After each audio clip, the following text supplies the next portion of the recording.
Hope you're ready, because now the internet can hear our conversation. I did not give permission for that. Oh, well, gotta mute you then. And then be chilled.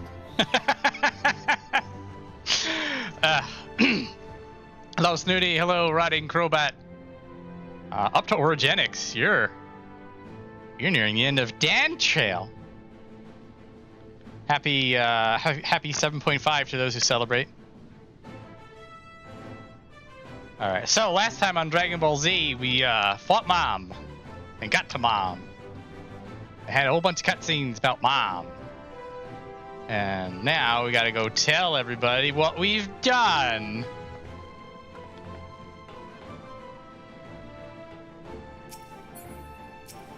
Hey guys, Mom's dead. Hey guys, killed Mom.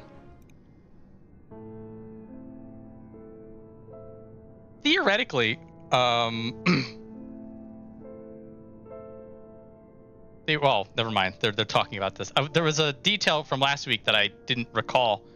Where Kryl and Fortunate were just like, we're just gonna follow you through the Ethereal Sea with our cool Sharlayan vision lens, and I was like, oh, Because I remember I got to this point, and I'm like, oh my god, Fortunal just put his trust in us and said that we can go down and converse with Heidelin. We came out and he was like, we killed it. In the back of my mind, I'm like, oh, this is going to cause trouble. But not as much. So I'm glad to see you well, though we could roughly place your souls deep as you went. We could neither see nor hear you. Fluctuations in your ether near the end gave me quite a fright. What in the world happened? Warrior of Light knows this is going to be a bad story.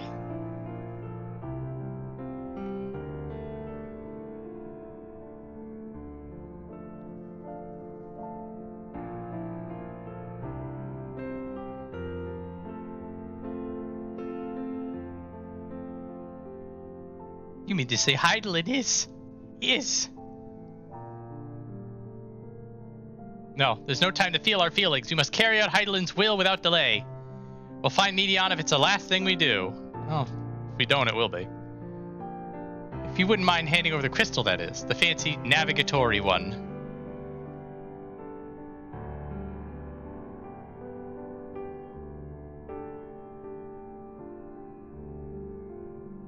The edge of the universe where congregates the despair of countless stars. You're determined to see this through. Stoic nod. We are. Should words fail us, we will fight to the bitter end. I know that it pains you to accept this. With that, I need ask nothing more of you. Yet we have only two means to travel the great expanse, the moon and Sharlayan's ark. I'm all too aware that without both of them, there will be no exodus, but I nevertheless beg you to honor the agreement we made. Oop, music cut out. Forum's decision will be honored. You have earned the right to use the ship as you see fit, and I could not rescind it even if I wanted to. As it happens, I do not, and will do all within my power to aid your cause.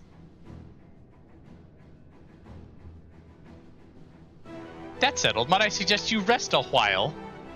Proving oneself to Heidelin is never easy, and despite our unparalleled genius, we'll need a day to make the necessary calculations. You may as well take advantage of it. Mucking about, my favorite.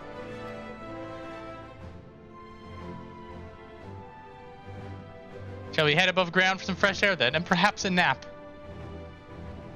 Threaten a cat with a nap, they will nap every time. Not even in jest.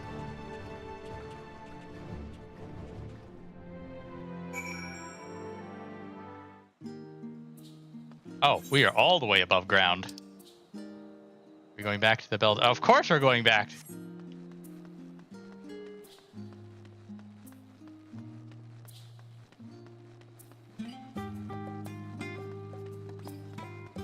Get ready for a baller soundtrack if you've not done that fight yet.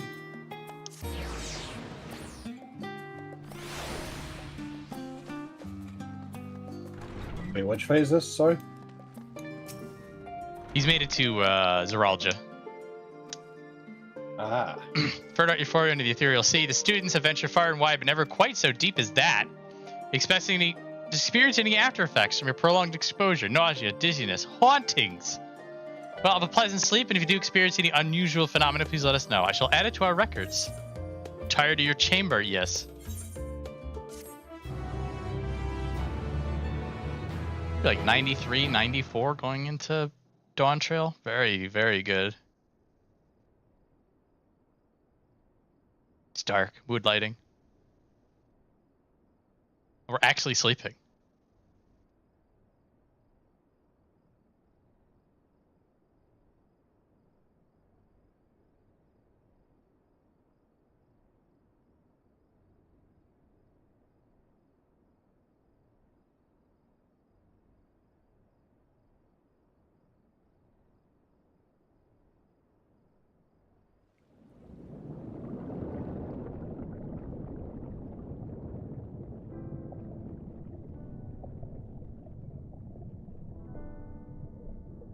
There you are.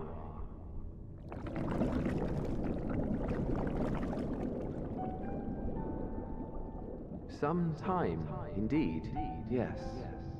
For you, at least.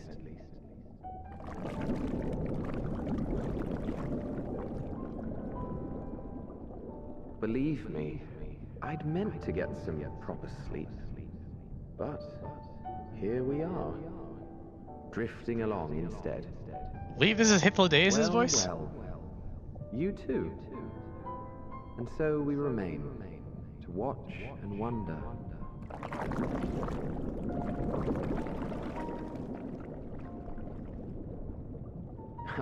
Yes, indeed.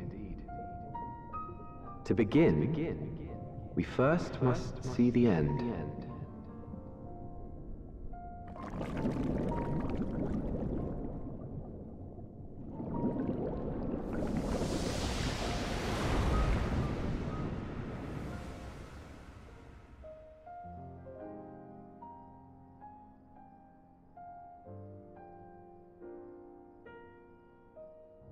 He's hanging out in the ethereal sea these days. He sort of killed Zodiark.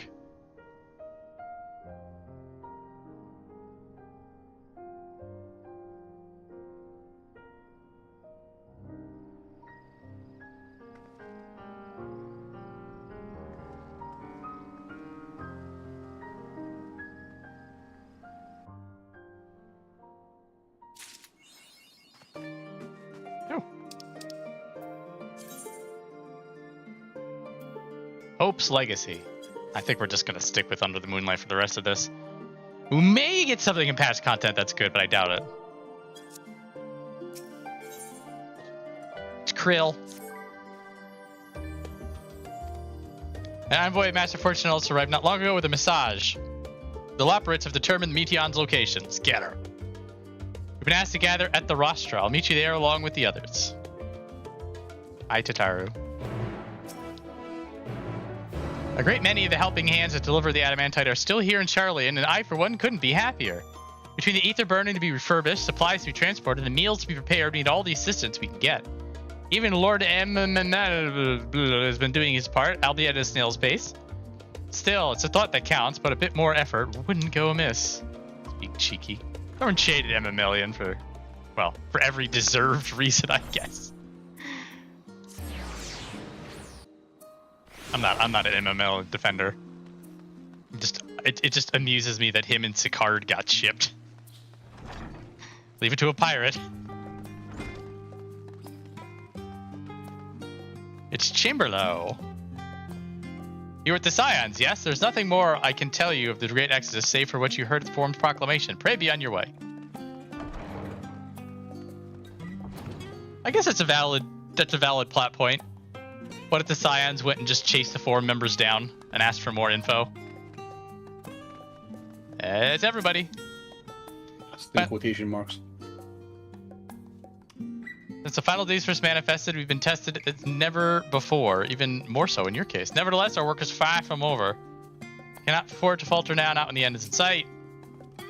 Let's see. Raha's tired. Oh, it's so funny.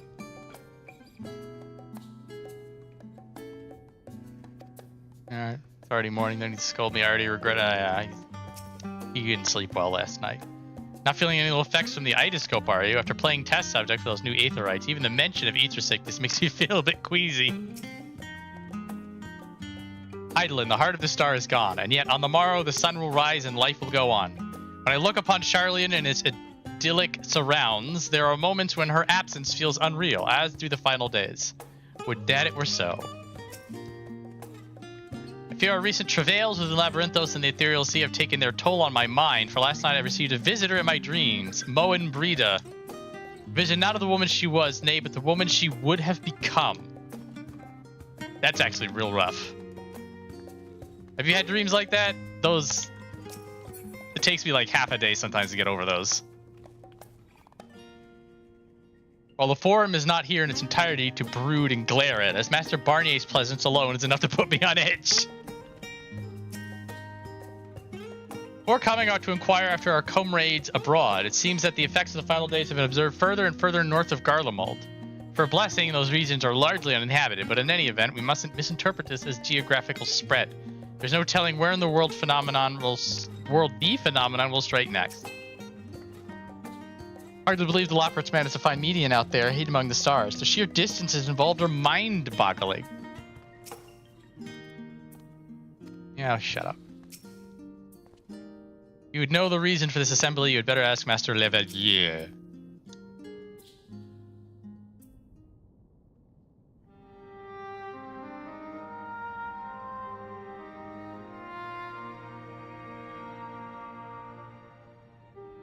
Everyone appears to be present and accounted for. As you know, the Loporrits have deduced the whereabouts of Meteion by means of a crystal bequeathed to us by Hydaelyn herself.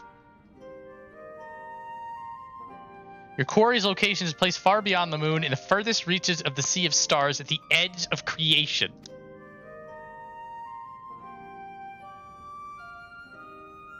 A veritable Ultima Thule.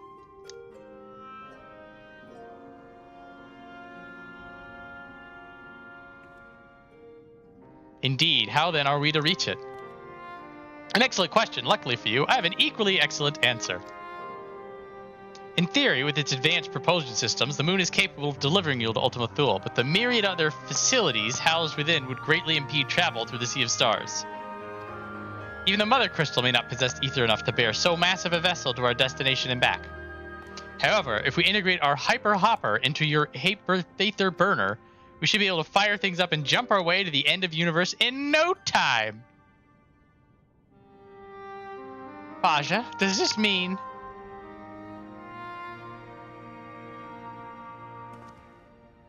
Bear in mind this decision was not made solely at my discretion, but with the consent of the Forum.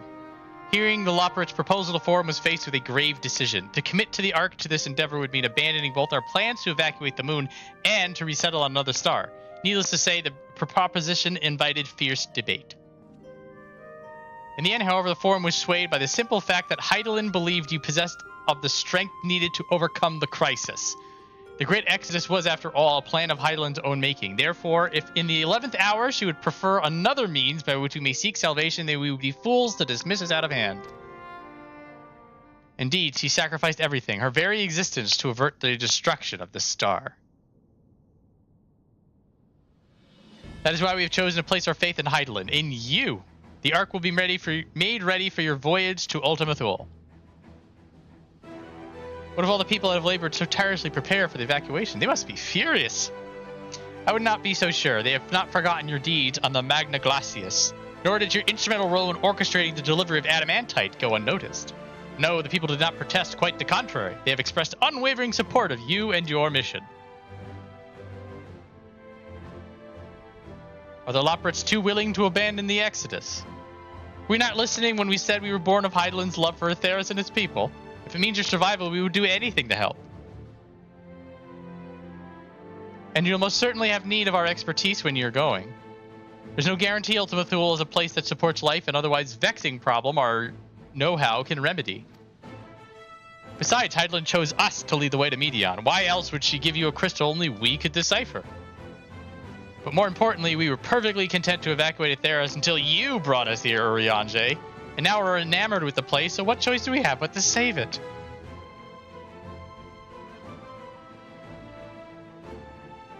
Of course, none of this is possible without you and the Scions, so I must ask, are you certain you wish to do this? Oh, me?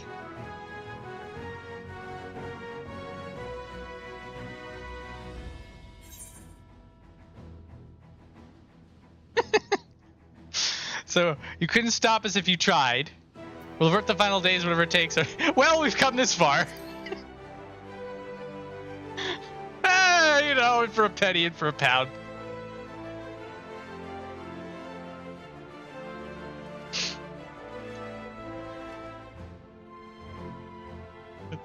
Half-hearted agreement, good enough for the Forum, I guess. We're putting the Hyper Hopper on. Loporrits will coordinate with the Ilsabard contingent to have the necessary components transported via the Tower of Babel. Of course, it will take time until the work is complete. More mucking about.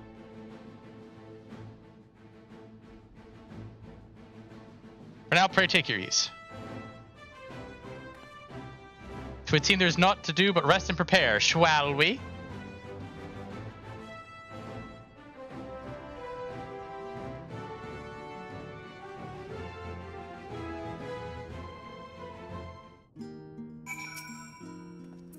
must be done before the ark can be ready for a voyage. With that, I could afforded time to speak with Alphino and Alisaie. Alas, I cannot pray they find a moment of quiet calm before the journey to come. As you can imagine, not all 4 members were willing to endorse this plan. Through no fault of yours, of course. Given what is at stake, it is only natural that opinions are divided. That said, the final decision was reached with an overwhelming majority, much to my surprise. I don't actually care what you have to say, Living Way. We're meeting outside.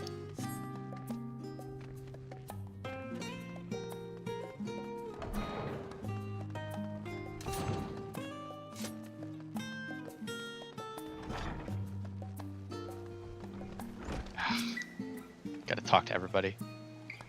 No. Plain Heidelin trust him with a great deal of knowledge, and I expect there's more they could teach us. Form is place of blah blah blah blah blah. How you doing, Estidian? They've been as rest, but I'd much rather find something productive to do.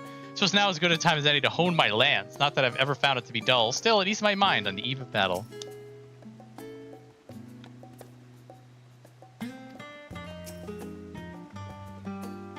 I'm expecting to have time on our hands. What should we do?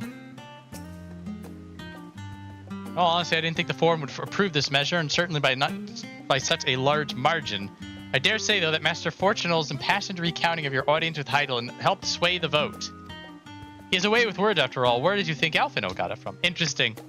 Master Fortunal to put a lean into it.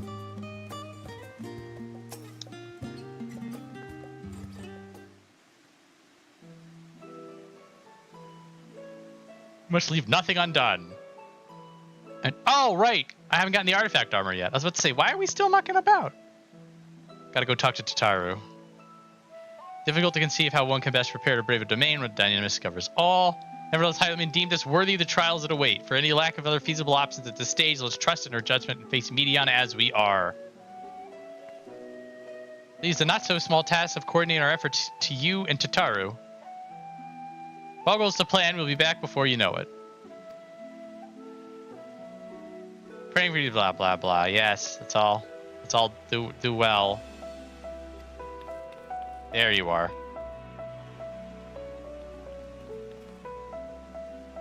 Meeting's over, is it? You were in there for so long, I started to worry. What do they have to say?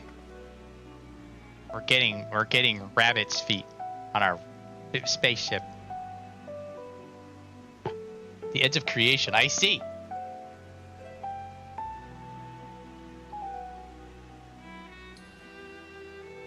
Rest assured, everything will remain in order until you return, and you will return. Actually, can I borrow you for a moment?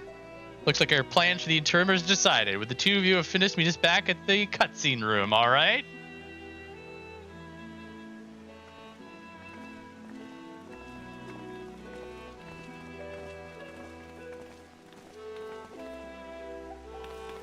Come to the Agora. I have something to show you. I think the samurai job armor looks alright. We get the weird like baseball markings under your eyes. Flame Dragon. Yes. Pick a random number between 1 and 12. 7. Pick a random number between 1 and 32. 21. Thank you.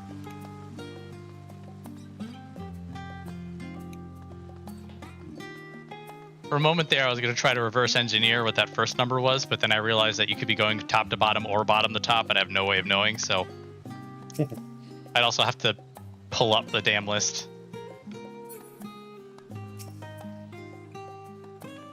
Taro's Boutique! Thus the beginnings of the commercial empire. I've already done my best to provide the signs with fashionable attire, but in your case specifically, I make an extra effort to strive for the most functional yet stylish clothing one can ask for. Not that I'm playing favorites, but you are the warrior of light. Faced with this unprecedented crisis, I knew you'd need an ensemble unlike anything I've created before, and that I wouldn't be able to do it alone. And so, after enlisting the aid of the world's finest artisans, I finally completed my career-defining masterpiece. But then inspiration struck, and I saw a golden opportunity just begging to be seized. With the help of some Thavnarian refugees, I decided to set up shop here in Sharlayan. Of course, I would never charge you for any of our works. Perish the thought. Barsarud, how are things coming? Everything's in order. We'll be ready to open shortly. I brought you here to be our very first patron. Would you mind waiting here a moment longer? Waiting a moment longer. Following event cannot be skipped. Oh, it's first person.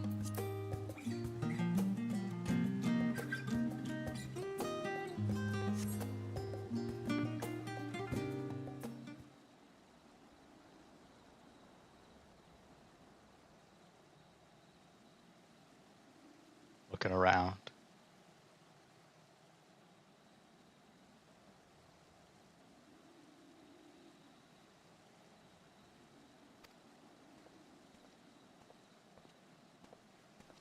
Oh, it's Varshan. You're a bit of a ways away. Imagine Nidhana would also wish to offer her regards. Alas, after delivering our dragon scales to the engineers, she remained to assist with the work on the Aetherburner. This simulacrum, too, will stay in Sharlayan while I oversee matters at Radzat Han. It's a rather convenient means to keep abreast of developments pertaining to the final days or anything else. It also allows me, after a fashion, to watch over my people in this distant land. Varshan, I was hoping you'd stop by. I cannot thank you enough for allowing your artisans to work with me here at the boutique. As I should be thanking you, this establishment has restored a sense of normalcy to their lives. You have blessed them with newfound purpose and a means by which to support themselves in these troubled times. Much more when they last return to Radzat Han, the experience and knowledge they gained in your employ will no doubt provide a boon to the artistry. Yes. Blah blah. Oh, yes, we're all so happy to be working together.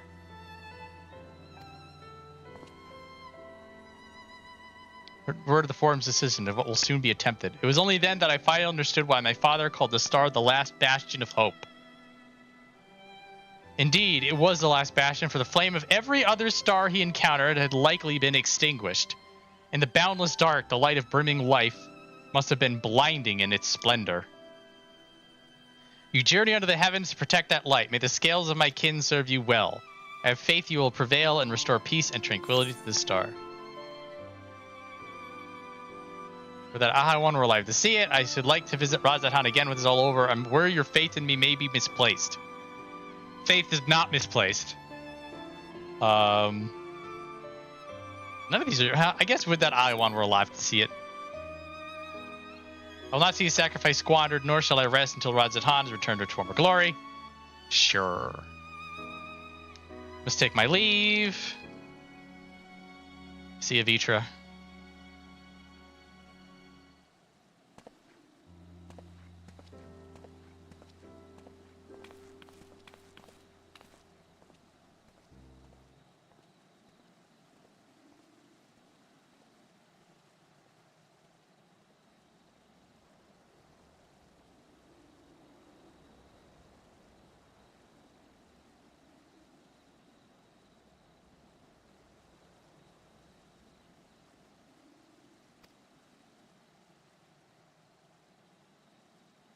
Oh, it's Amamalman.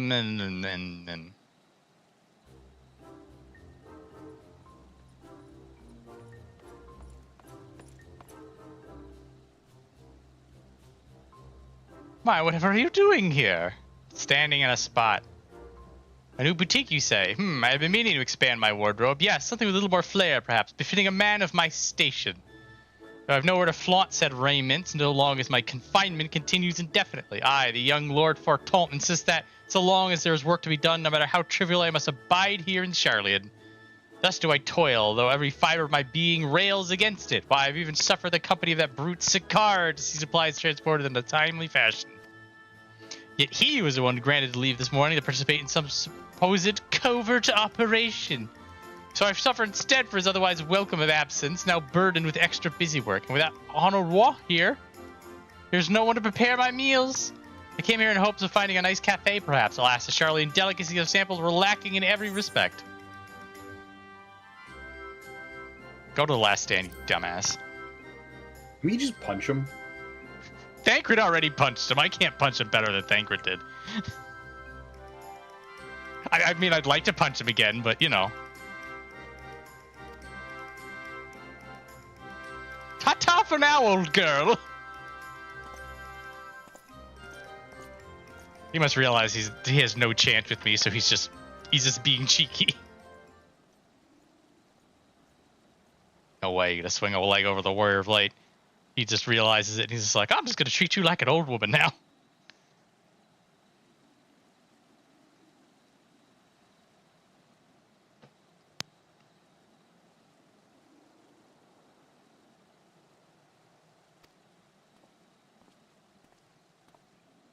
It's Hancock!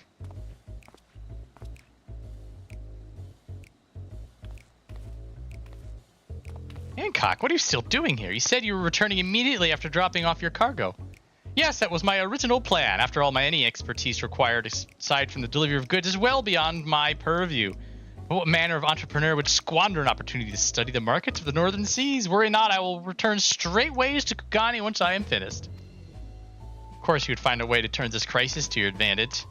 She wounds me, this industrious woman running a new boutique. I'm not blind to the travails of those who fight on the front lines to deliver us from ruin. Indeed, I have every confidence they will succeed, and I would make myself and my business ready for their return. If you believe in them so devoutly, then why not pour your money where your mouth is? Fair enough, Tataru. Fair enough. I love Hancock just like, yeah, you got me. Not even gonna fight it. There's not more I can do help ready the Ark and her heroes for her maiden voyage, but on your return I shall host a grand celebration in your honor at the Bokairo Inn. Accommodations are quite costly given the reputation of said establishment, but the East Eldinar Trading Company will be honored to foot the bill. Will there be lemon cakes?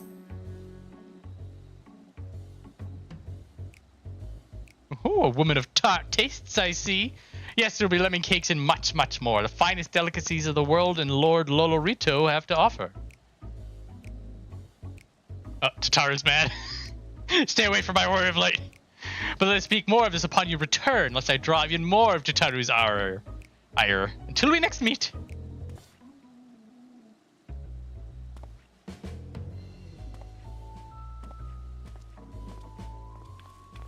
Tataru keeps trying to open, and then somebody shows up at her door.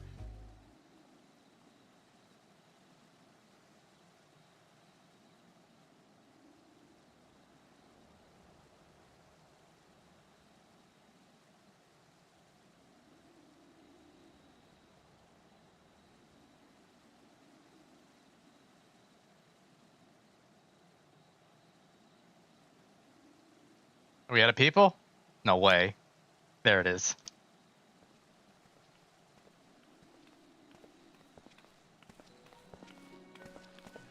And we're wheeling everyone out. This is Endwalker.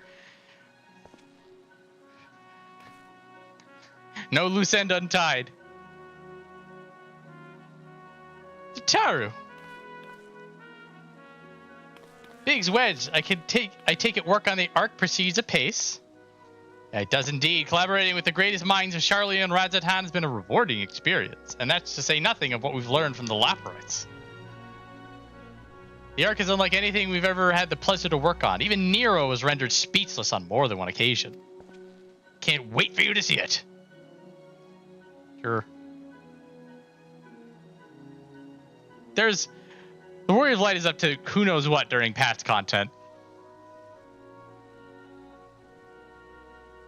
Going all over the place. So the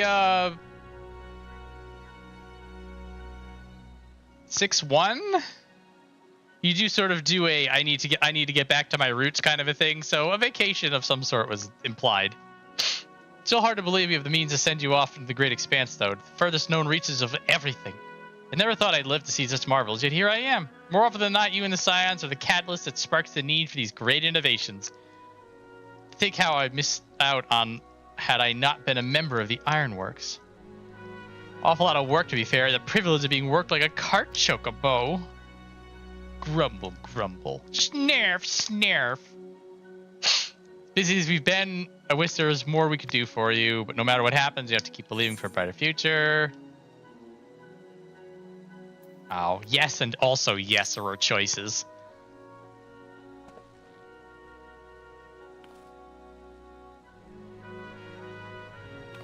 You head back, you tell the engineers will be along shortly with refreshments. Raj and I should be going, still a few more supplies to gather, blah, blah, blah.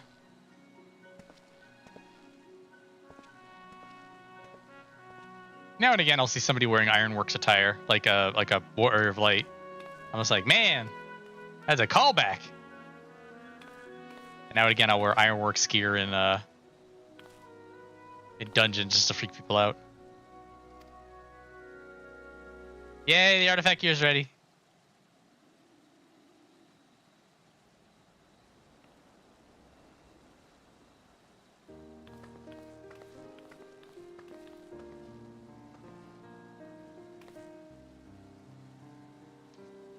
Varsardu from Palakistan.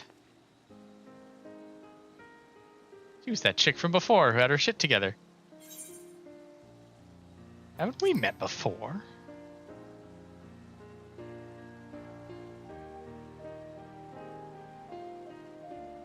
Oh yes, it was you who helped us at Perusa, and again when crossing the ice field, was it not?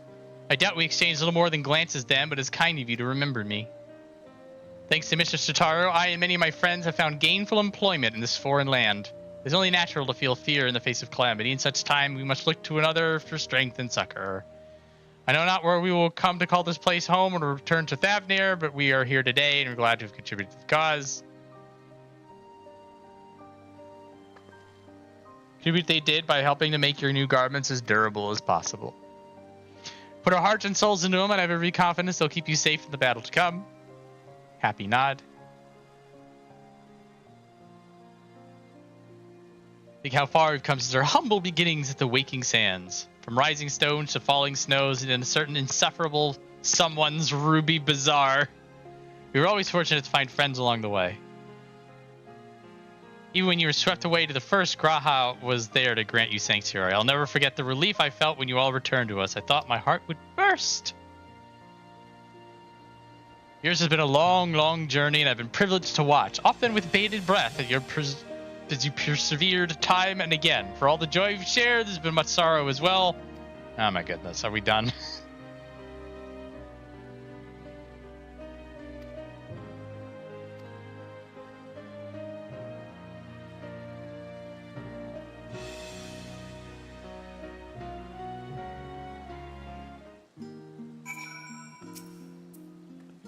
In addition to our new ensemble, we have raiments and weapons for every need, so please feel free to browse our stock.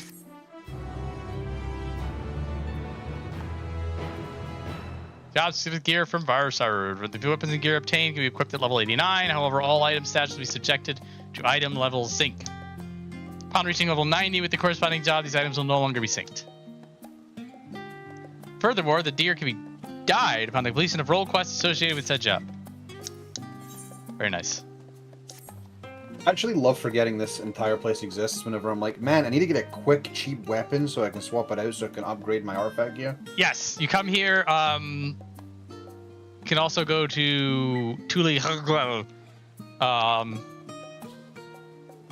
don't know which one's specifically faster, but they're both compared to having to go into the freaking Tempest and fly a quarter of the way across the zone to go talk to Grenalt to go find 80 gear.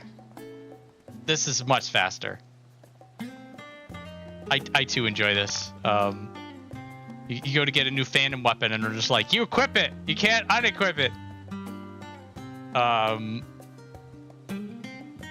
they're just like, well, just hand it back to me. He's like, nah, it doesn't work. And then you go to a different job. You're like, it must be completed in the Dark Knight. You're just like, oh my god.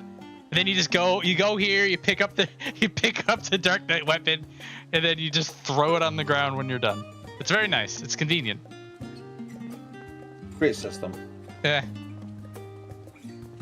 It is a weird thing that you can't ever not be holding a weapon.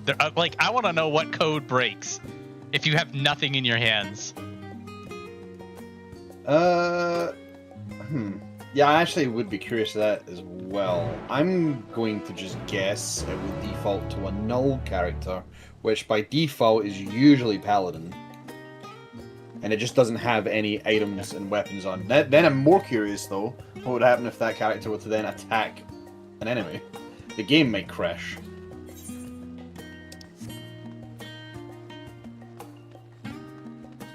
I one day in the future, I hope we can get access to the spaghetti code of this game. I want to look at it so bad.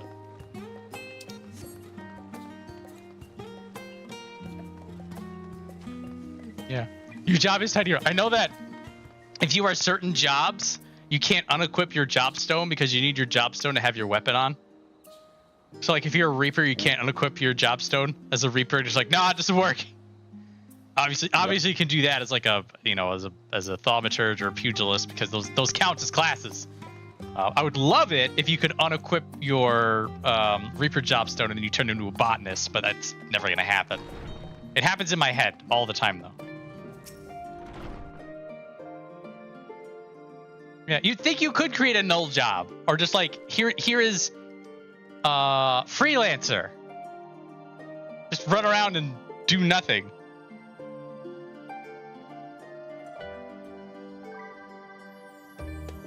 But yeah, spaghetti code upon spaghetti code upon this game has been doing the ship of Theseus for 15 years.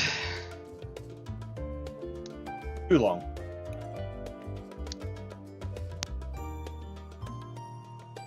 Again, though, I actually just cannot imagine the hellscape. It'll be like the fucking Black Shred in 1.0 if you go to look at this spaghetti code. That's a joke that I don't know how many people will get. But I get it because you've explained it to me before. Honestly, it's not much explanation. I can just link you a fucking PNG of the map, and then everybody would understand immediately. But then I would add to it and say, by the way, this does not include the height values and the fact that you have to go up and down in several zones. 2 years, you won't have to worry about the PS4 holding back everyone else.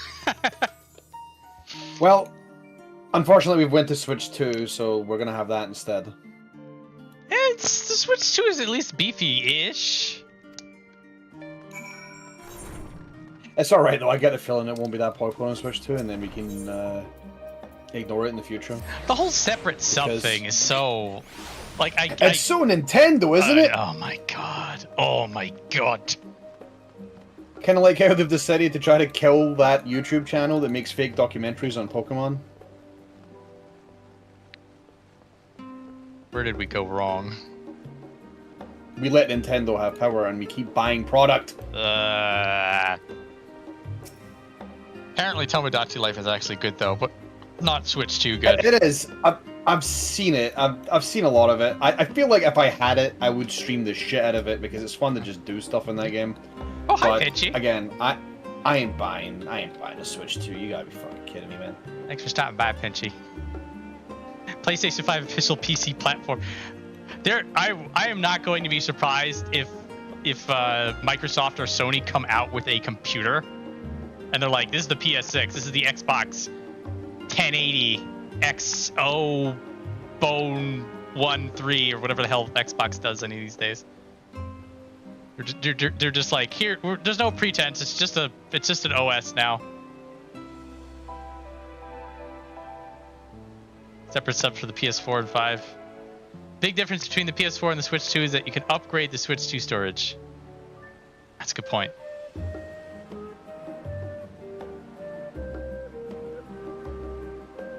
God, I thought I was gonna get to Ultima Thule today. Now I'm not so sure.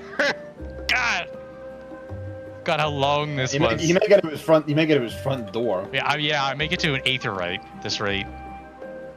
I knew there was a little bit of mucking about. And I knew that they had to like figure out the whole primal thing, and then I thought like then we were going, but no. PS4 has a dual boot that booted into Windows first anyway. Huh. That's interesting. Try as she might, Jotaro had no chance of standing between you and a hearty meal. Don't worry, we saved some for you. Hast thou perchance had opportunity to partake of the rainbow pudding? Owing to its striking flavor and somewhat garish appearance, 'tis quite popular. Indeed, so popular that the last stand's stock hath been entirely exhausted. I should hope that at the very least Pudding Way did sup upon its most delectable of desserts. It's Mancred. So to make our trio quartet, have you? Please have a seat. We'll see about getting you a drink. What would she drink? What would Viola drink? What would Viola drink?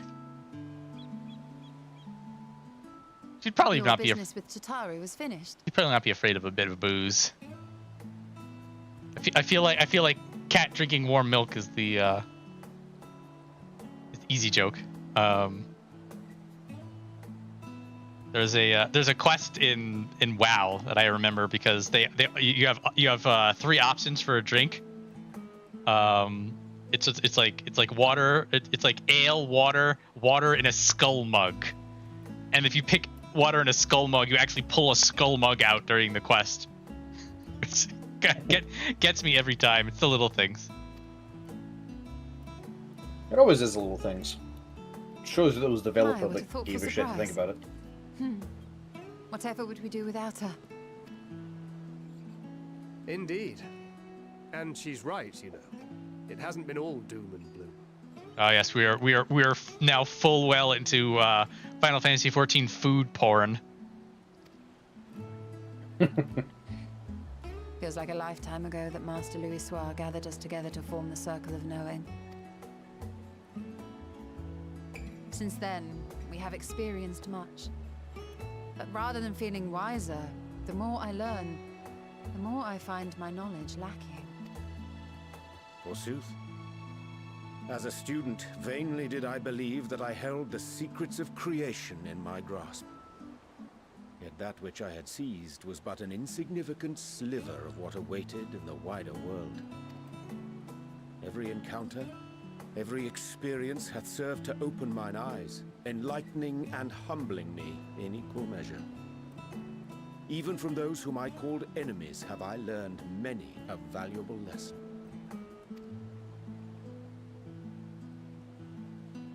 What will we learn at the edge of the universe, I wonder?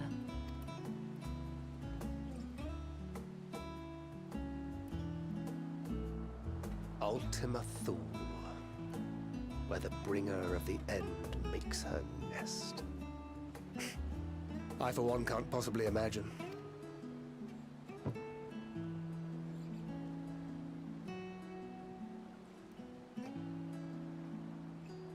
But whatever awaits us there, we will survive. We must. For her.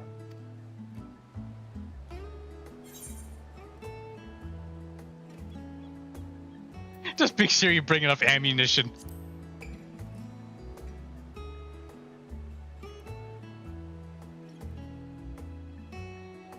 Oh, ye of little faith. I know better than to leave home without ample supplies, thank you very much. Didn't pick up the gunblade yesterday. I think originally I did a more wholesome thing. I've never did that. And to think I used to prefer fighting from the shadows. Gods, I really have changed.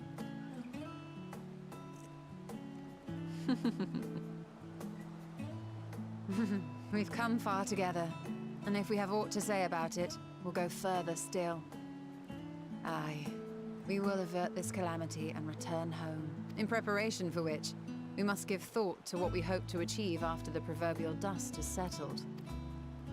What with the primals and Scions all but dealt with, I suppose we'll need to look for new hobbies. In all seriousness, though.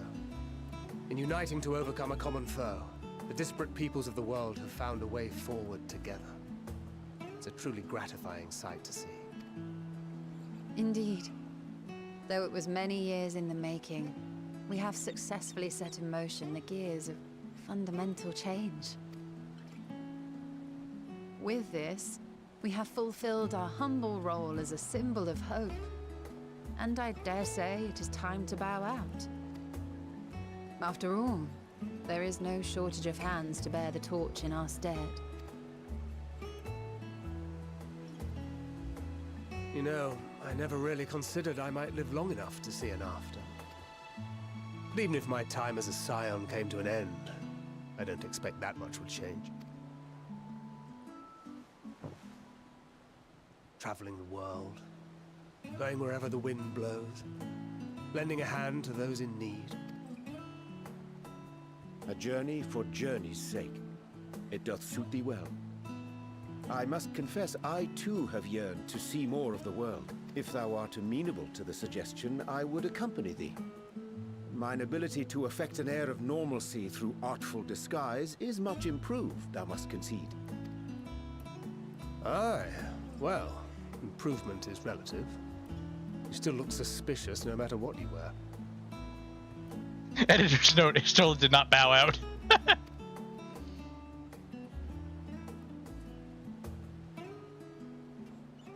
What of you, Ishtola?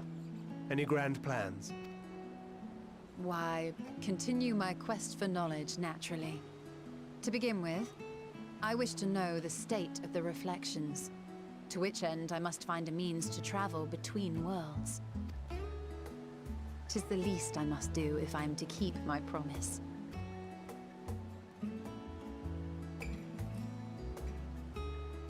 Viola knows. Should my pursuits prove unduly arduous, I won't hesitate to call on you. And in return, I will take you to see Reen one day. I'm sure you cannot wait to see the fine young woman she has become. Spare me.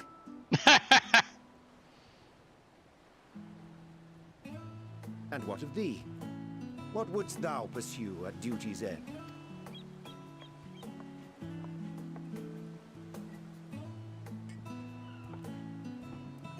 Here's yours. My apologies for the wait. Well, shall we make a toast?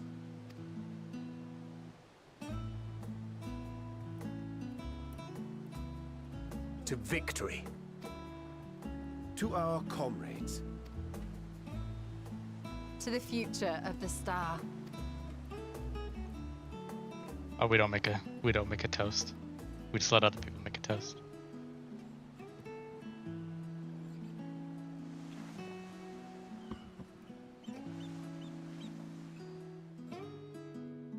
Typically, they don't explicitly show the warrior of light drinking. It's very commercial, like beer commercials. You're not allowed to show them drinking beer, so like they're holding it, they're being happy with it. The exception to this is the dwarf quests. you pound them down in there, which I appreciate. A couple other exceptions too. It's not an ironclad rule, but I always keep an eye out for it.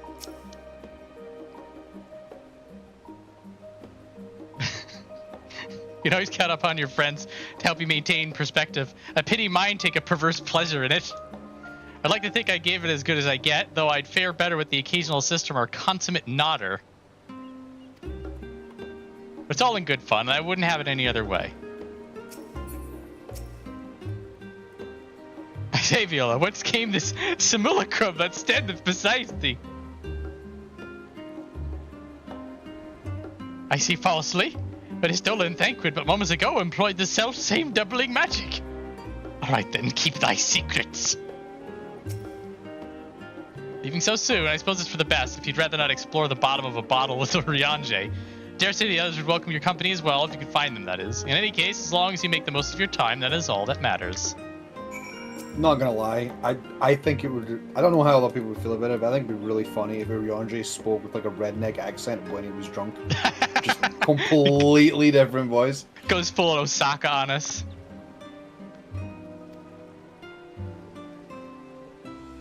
Yeah, the 90 quests. You can partake in the drinking along with Grenalt and Manderville.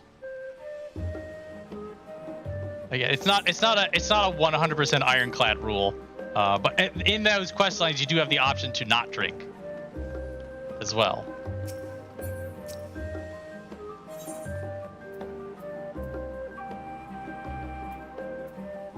Do we choose the? Oh, we choose the order we go in. Okay, fine.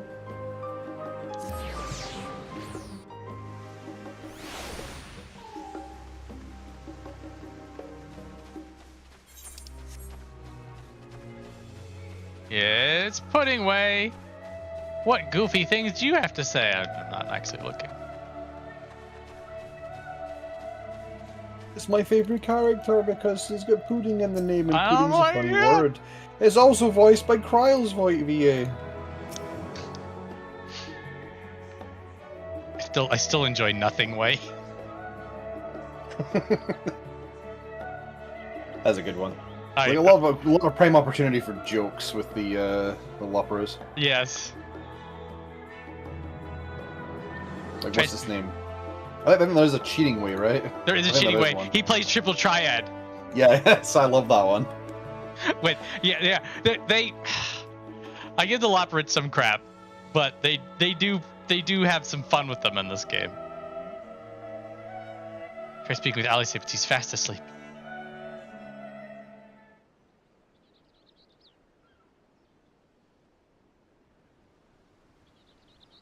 I don't think he actually cheats in Triple Triad. I was convinced he would. But I think his deck is legit. There are a couple of trainers that do cheat.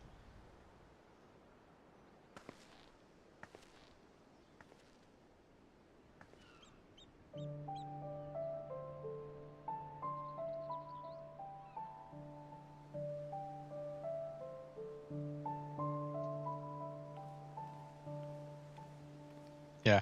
The Pudding Way is worth it for the Island Sanctuary quest line alone.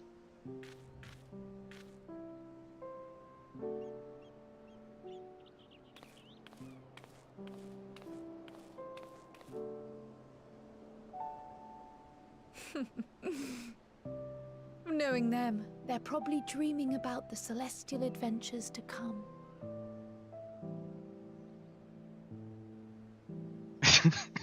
I was about to have a response to Magnus and Walika and make a clarifying comment, but it would go right off the rails, so I'm just gonna abstain. Made a joke. The bat if I need it. What? Made a joke during the oh yes, Missile Way. Form ranks. I'll not get too much into 7.5 this week because it's fresh out, so that's technically spoilers.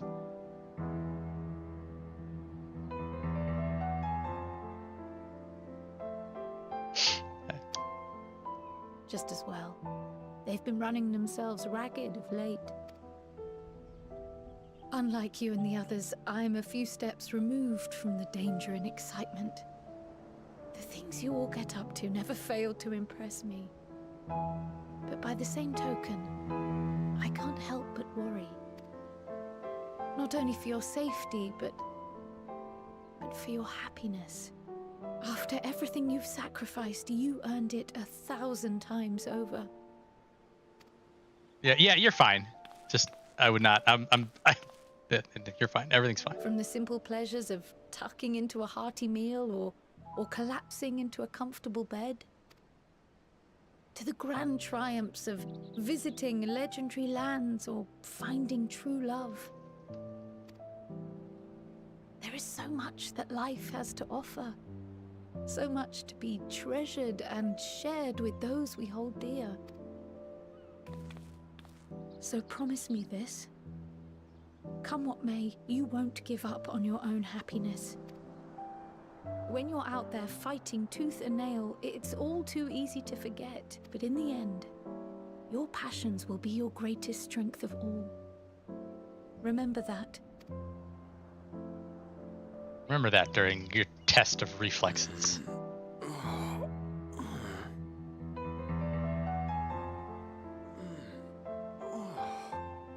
This feels familiar. Waking up next to the Warrior of Light?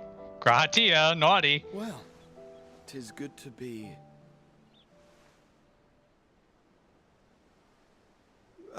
wait. What am I... Gods, don't tell me I fell asleep. Not that there's any shame in it, but you were sleeping like babies. Oh, how embarrassing.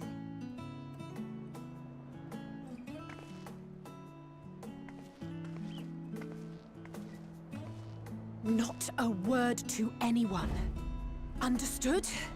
Not one word.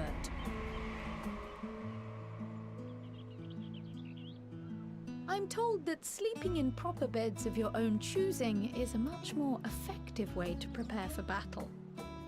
So we start watching people sleep. Oh. We couldn't do it during Shadowbringers. So, what were the two of you doing here? I had a few books to return to the library. Thought I'd take care of it while I could. And you? Alisaie, I'll fight Ishtola. What chance do you have? Nothing in particular.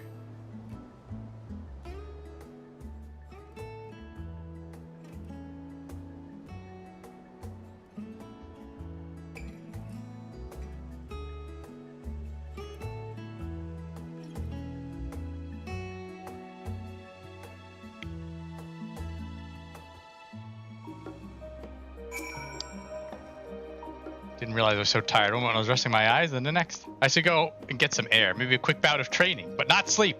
I'll sleep when I'm dead. Enough reading for one day. As we don't know how long we'll be away, I'd best return these books before we depart and eat. I'm absolutely famished. I already ate.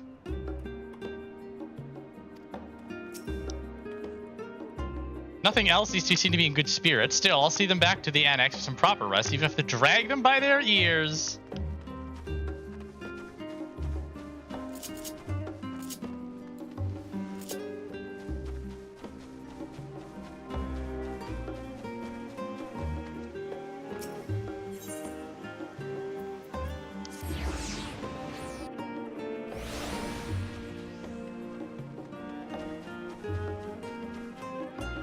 Stinian rarely outside of his armor. Surely this isn't the first time you see me without my armor. Oh, it's Alpha. Hello, Alpha. The wind-up Alpha, not the actual Alpha. I haven't done Omega yet, guys. Don't worry. Oh. What brings you here? Told me you were here, bored, walking around town. Ah, so you were worried that the Levier household might again be gripped by turmoil. All is well, I assure you. In my letters home, I had made mention of Estinian, you see. My mother wished to meet the legend in person, and so we arranged to have a spot of tea together. A legend. Where were you in my hour of need? Fell beasts I can face, but I'm not made for idle chit-chat with lords and ladies. Well, I for one thought you held your own. Mother was the picture of delight. I might have been delighted myself, were we in a tavern with more agreeable drink. The thought of fleeing crossed my mind, but what then? I'd never hear the end of it, least of all from Tataru. I'm sorry. 'Twas not my intent to cause you such distress. It's just... it was one of the things I didn't want to leave undone ere we set forth. That's not to say I think we won't be returning. Yet, given what lies ahead, I did not wish to leave for later that which I could do today. After all, tomorrow is never promised. He said the thing in the trailer. He said the thing in the trailer. Dude, Emelian's is just absolute unit at all times. She's party max. She's rich as hell. She bosses people around. She has as much business sense as Rowena. She is Emelian is terrifyingly powerful. Another powerful woman has entered the room.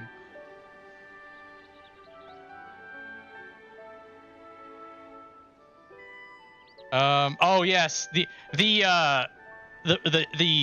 leading quests to Baja are absolutely top tier. I agree with that. I might do that for kicks. I'm not gonna do Baja. Fucking no. No. He's barely done it in the main game, to be honest. We gotta get. Oh my god, it still pisses me off. We can't just queue for Del Rita. No, you and your mates. You gotta go fuck around for an hour and a half and hope it pops, and then die to an extreme fight, and then have to go do it again.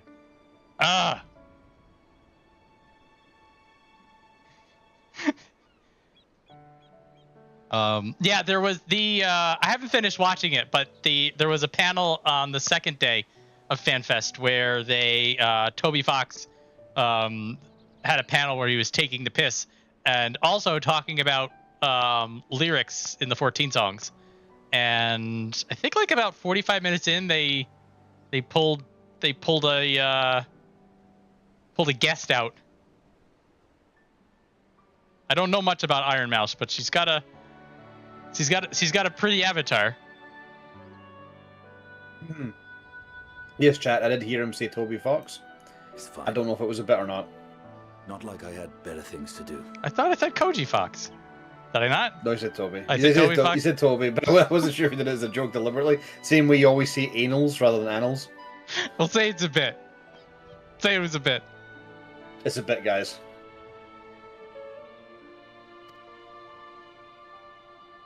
Besides, seeing you with your mother brought back fond memories of my own. Be we rich or poor, family is family.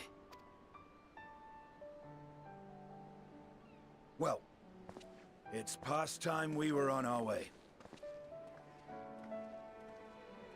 Oh, it was Toby. Damn it. Officially a bit. Officially did it completely on purpose just to mess with people.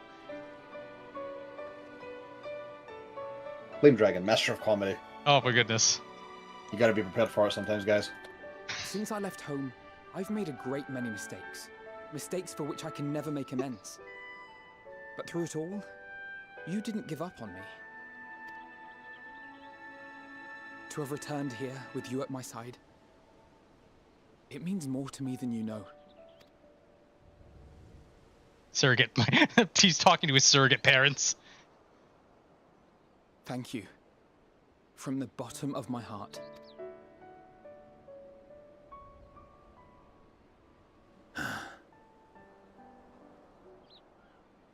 Forgive me, but it needed to be said. I'm the one who owes you thanks. Were it not for you, I would not be alive today, nor come to terms with Nidhogg's spirit. I am ever grateful. That's all you're getting out of me. I'm supposed to be brooding.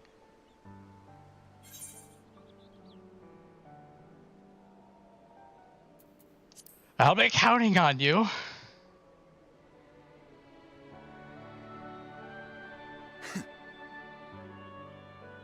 I know, but I won't let you down. Together, we'll show the enemy the strength of mortal will.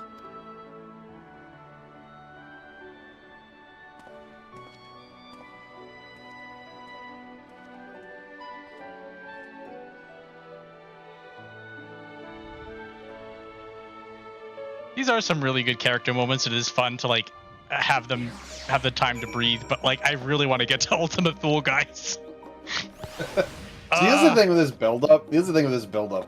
I can still remember during one of the live letters prior to the release of this, Yoshi P mentioned that there was going to be some Scion character that was going to die in this expansion. And so this whole time... Oh, death flag, death flag. Death flags. I'm like, a lot of characters are death flagging right now. Who is it? Oh, Who's it gonna be? Thancred threw it. Estinian just threw it. And I actually reached the point where I was like, is it gonna be me? Am I the one? That would be interesting. Alfino definitely threw one there too. A few of our home raids decided to remain a while in Sharlayan after making the deliveries. Do you happen to pass any on your way here? All that remains is to return to the Annex and give my armor one last polish. I expect Alfino's maintenance to carry on those floating things of his too.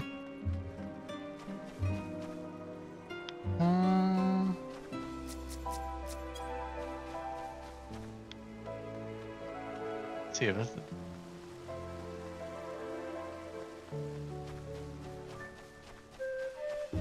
I'll give it a quick walk around. I did notice Soroban, but we'll see if there's somebody else of note.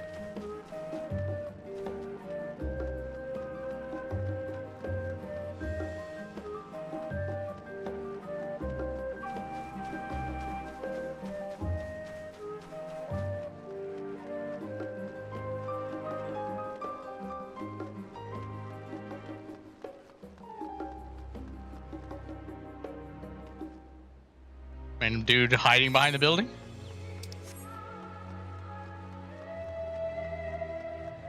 Abelard. No, you're normal. Alright, I diverted. Y'all saw it, I looked for people.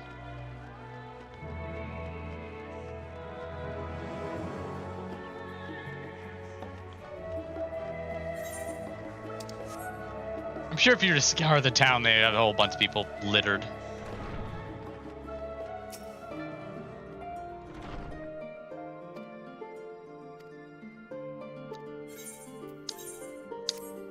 One more day. Yeah, when I played through this the first time, I did enjoy all these character moments. Like I wasn't itching. Ooh, that night. Well, I enjoy them as well. I'm Yeah. just also thinking death flags the whole time, just back in my head. There's that thought too. Yeah, now that we're going through this the second time, it's just like, oh, I need the good. I need the really good part. Character development is good, but it's... Hello. I actually forgot about this scene. He's visiting his grave.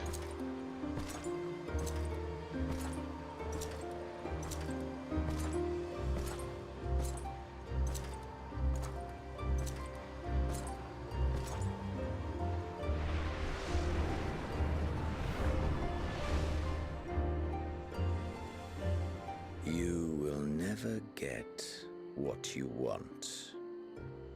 Not even the battle you pine for so dearly. Alisaie got him good. Alisaie did mega damage with that. Maximum mental damage. In that transcendent moment, what was it that I sought in you?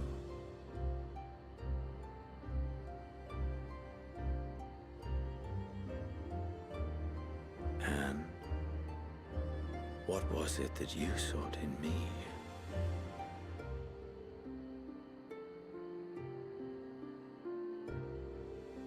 My friend doesn't see me as a bigger threat and I can't play. And thus it dawns. The day of reckoning.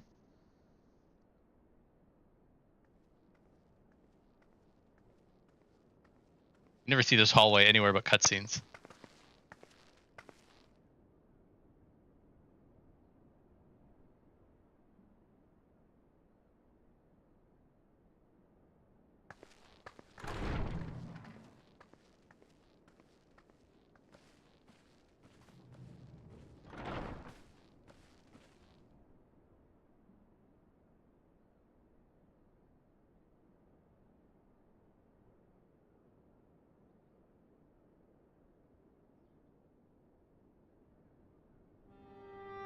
How often have we thus assembled? To combine our knowledge and seek solutions to the problems before us. Back at the Waking Sands, it was all we could do to address the most minor of troubles. Who could have realized what we'd find when we began to look to the sources of the realm's woes? At the Rising Stones, we made great strides and shared many moments, from the joyous to the sorrowful. We've had occasion to call other places home too. Be it Ishgard or Kugane, we were fortunate to find sanctuary wherein we might take stock and continue our fight.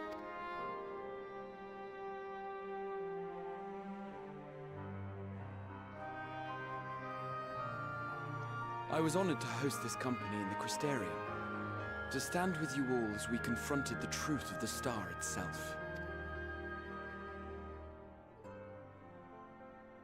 And now from this place, we go to fight the most important battle of all.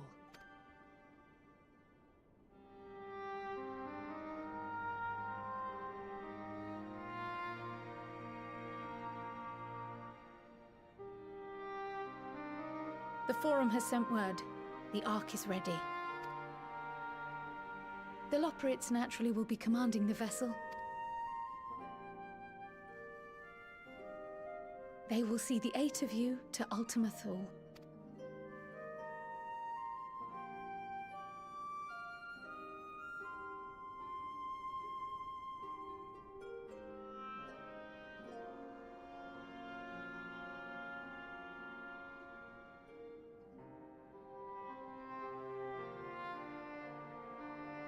Upon arriving, your objective is to find and vanquish Meteion.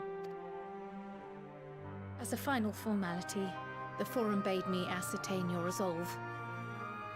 So, are you certain you wish to do this? Forum loves asking people this question over and over. Are you sure about this? Are you sure about this? Yes! It doesn't want you to die. Gah! We are.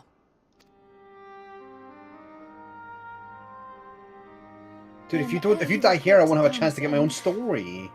I leave you with these words.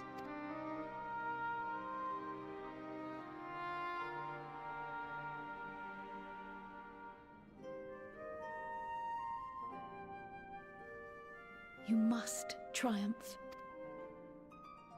What that means will differ for each of you. To make it back home, or to simply avert doom, or perhaps something else altogether. Yet whatever it is that drives you, I have faith in its power to see you through. So please, triumph.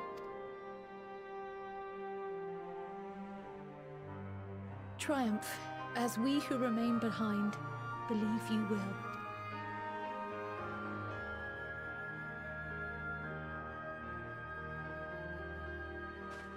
Let us be off then.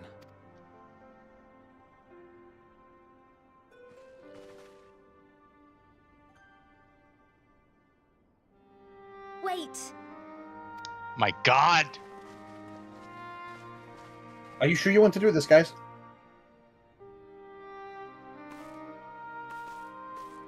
Both Kryl and I will be there to see you off, but as your receptionist, I feel I need to say this here. Safe journey, all of you, and be safe. Think about how often you're asked to confirm things in dialogues. Performance modification of the development team. Well, definitely if you're running a Realm Reborn dungeons. Are you sure you'd like to use this key on a locked door? Yes! Let me consult with the party, guys. Do you want me to use the key here? Oh. Oh wait, I hit no, guys. I don't know. Do we really want to run this dungeon? What's this window that popped up? Board abandoned? What's going on here? Oh. Nah, they don't do vote abandon unless it's Thunder God. Guys, I'm having too much fun with this fight because we're dying a lot. I want to quit now. Suppose this is where we part ways. For now, at least. With that, I had sage words of wisdom to share with you. No! No, shut up! We're done! No! I'm actually done. Holy shit! Flame Dragon, before you go. No! No!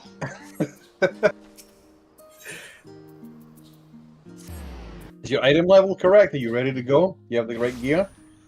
Did you get your artifact gear? Get me the goddamn ship! Oh god, the music! Get on the goddamn ship!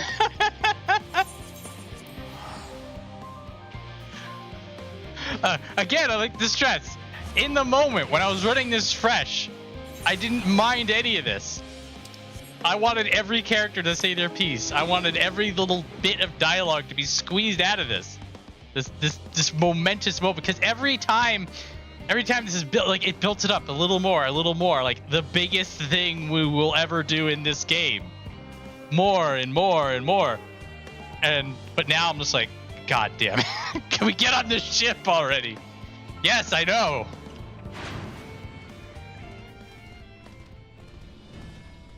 If only you weren't watching every cutscene and talking to every character, you could just skip cutscene. Who would do that in Final Fantasy for this? When you go out and eat or something and you ask if I'm ready, I'm going to ask if you're sure. No, you don't. This is what's going to happen. He's going to say this. I'm going to forget about it. He's going to blindside me with it. I'm just going to completely fall off the rails. Please don't do it while I'm operating heavy machinery. I will crash the car. Hey, Dragon, before you order that burger. Alright, how many of these people? Oh, Kultnet, Nidhana. Alright, we talked to Bloeda and Wolfson. Moenbrita has been on my mind more often of late. How different her life might have been if not for our research into teleportation magics. Perhaps she would never have gained interest in aetherological studies. To abandon our work out of misplaced guilt for who she could have been would be a disservice to the memory of who she was. Nay, it was because of her that we found the resolve to carry on. And now we stand at the edge of a new frontier with a ship ready to bear you into the distant stars and beyond. The Ark is as much her accomplishment as it is ours. We're quite fortunate the Lopert's hyperhopper is based on principles similar to those of etherology. Integrating it with the Ark's existing systems might as well have been impossible otherwise. You sure you want to eat 9 wings? We may have Sharlayan's wealth of knowledge at our disposal, but theirs is technology far beyond anything we have ever studied. You're familiar with teleportation magics, yes? The momentary conversion of the body into ether that it may travel via the life stream from one physical point to another. Their hyperhopper enables transport through a similar method, but not one involving the life stream. Rather, it utilizes highly condensed ether to create an ethereal current of its own. This current is exponentially faster and more powerful than the naturally occurring ones to which we have accustomed. So much so, in fact, that ethereal conversion of the physical form is not a prerequisite for traversal. If you are concerned about side effects, such as ethereal sickness, you needn't be. You should emerge at your destination hale and whole, in theory. At the very least, I can assure you it's safer than the experimental aetherites you used to reach Radz-at-Han. You tell us that now. Okay, now we're also talking to Hoary Boulder, because he's Hoary Boulder. No, our fellow Scions couldn't be here. They wanted me to tell you that no matter what calamity may befall us, they will never give up, and neither should you. No matter how far you may go, we will be with you in spirit. No matter how dark it may seem, your light will shine and endure. Okay, the rest of you guys are pricks. What are you wearing? PvP gear? Get out of it. Alright, You PvP are gross. Thought I could smell a tryhard. How many of these people I asked? Okay, we're talking to Alisaie. Alisaie, don't fail me here. They say the work on the Ark is finished, but you certainly wouldn't know by looking at it. Savage! Estinian, please. For so many to see us off like this seems wholly unnecessary. Still, not begrudge them for wishing us well. Alright. Thancred, then Estola, and then we're out. Wasn't expecting quite so many people to be seeing us off. The pinnacle of etherochemistry, a synthesis of modern innovation and the ancient wisdom of Alleg. The Ark's engine appears to be capable of processing condensed ether in quantities I never thought possible. She's nerding out. Understandable. Alright. It's fortunate I'm not talking to Living Way.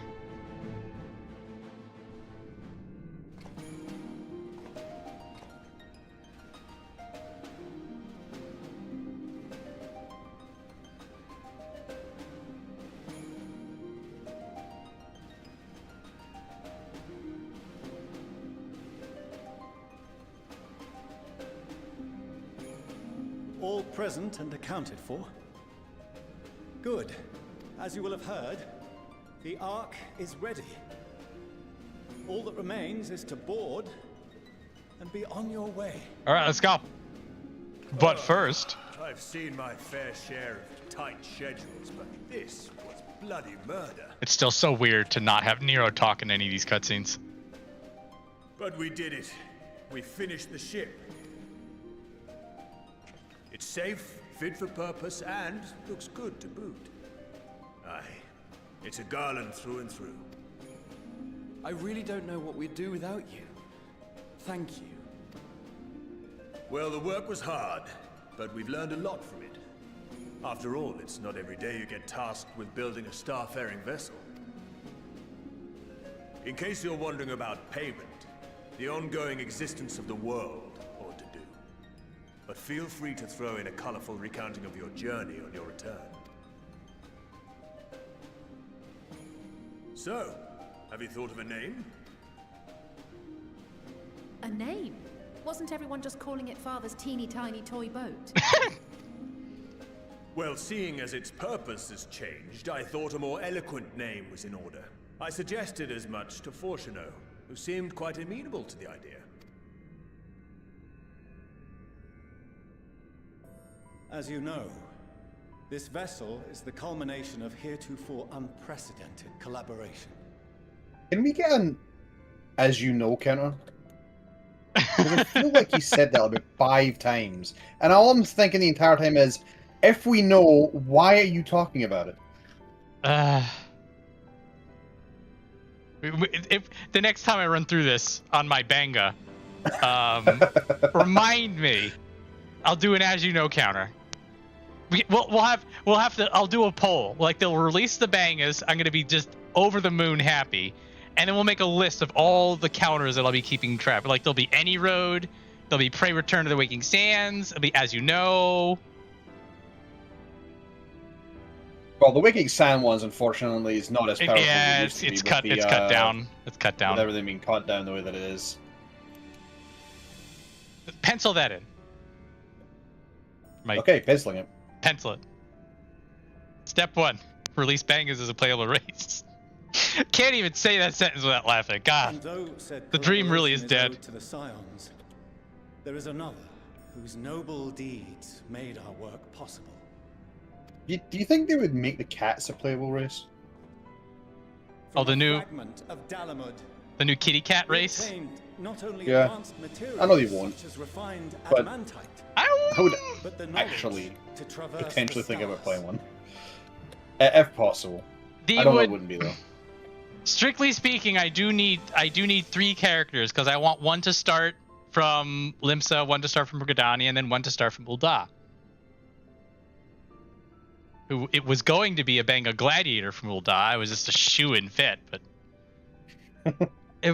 I'll just say if the kitty cat is a playable race, then I'll consider it. I still want to get all the information. I'm still shitting myself that fucking Prometheus is going to show up and I'm going to want to die. Have you considered going to Berlin? Dude, okay, that's a good thing you brought. It's a good thing you brought this up. The Berlin has been showing up an awful lot in my life recently as a result of the fucking Berlin meme. We got some like kebab-related sauce stuff, and I assumed it was going to be like Middle Eastern flavor or whatever. And it's like, no, taste Berlin with this fucking sauce. Like, what the? I can't avoid it. Berlin's everywhere.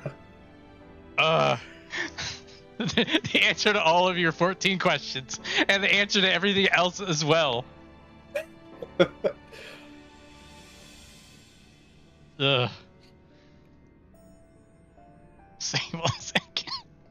Okay, focus up. Focus up. It's another monologue you just want people to shut up about. Now that the vessel stands complete, I cannot help but wonder if it was more than mere happenstance. If it was my father's intention to guide us here. By the way, Speak to Wuklamot counter would also be extremely large. In the hopes that his guidance will see you all safely home, I name the vessel after that self-same fragment of Dalamud he delivered unto us.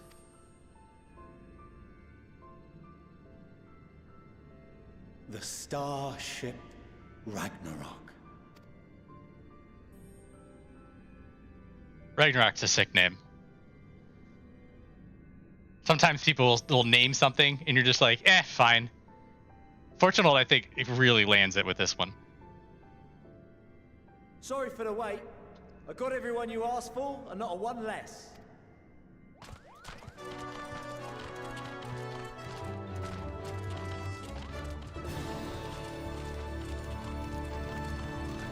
These fucking units. What are you all doing here? Oh, I invited them. The representatives of those tribes with religious inclinations. Teeny Tiny Toy Boat would have been great. It would have been great if they gave you the option. It's like it's Ragnarok, or I don't know, like Minfilia's Hope or some shit second answer, and be like, let's just stick with Teeny Tiny Toy Boat. If it was a different type of RPG, I could see them doing that. You've done a fine job of readying the Ragnarok, but for it to take flight, we'll of course need the power of the Mother Crystal. Given its immense size, however, transporting it would be an absolute logistical nightmare, not to mention we'd need to shatter it into tiny shards for feeding to the engines. But a brilliant idea came to me. We convert the crystal's energy into forms that can transport themselves!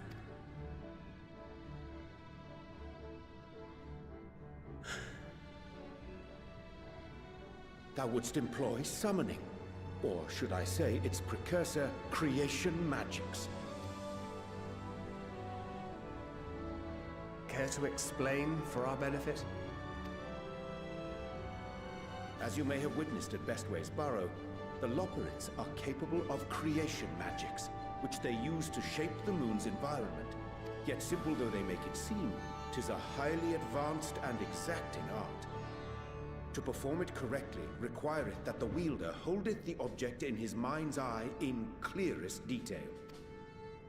Hence the ancients' meticulous management of concepts. Drawing upon this art, the Scions conceived of summoning as we know it, a derivative that replaceth the complexity of concepts with the simplicity of zealotry to make manifest a creation. I had forgotten about this particular loose end, so I'm glad we come across it again. I see. By combining the Loporrit's magics and the tribe's faith, we convert the Mother Crystal into primals of purer form and greater obedience. Summoning as it was intended, one might say. Indeed! Indeed! While Heidelin gave us the ability to use creation magics, she forbade us from using it to make anything possessed of a soul, or similar. She didn't say anything about fulfilling the desires of others, though. So, borrowing our friend's faith, we'll create deities using the Mother Crystal's power and send them to the Ragnarok! Am I the only one here concerned about the risk of being turned into a tempered minion? Oh, right, I was getting to that. From what I've read in Sharlayan tomes, it appears the Scions incorporated an additional nasty element into their summoning method. The fervent desire to assimilate others into one's belief. Beings thus created are instilled with the self-same desire and use their powers to enthrall people, starting with the summoner. In contrast, our creation magics, the original and Talk to lawyer way about loopholes. don't incorporate any of that rubbish, so there's no risk of tempering. I mean, if the being was on the scale of Zodiac, you might feel a little tug, but I think we'll be safe enough. Truth be told, I do not understand the intricacies of this plan. But none of us would ever turn our backs on you. When the avatars of our faith ran amok, you intervened without decrying we who birthed them. Where others vilified and suppressed us, you offered understanding and friendship. You can hear the Cabbage Patch Kids rattling in the background very quietly.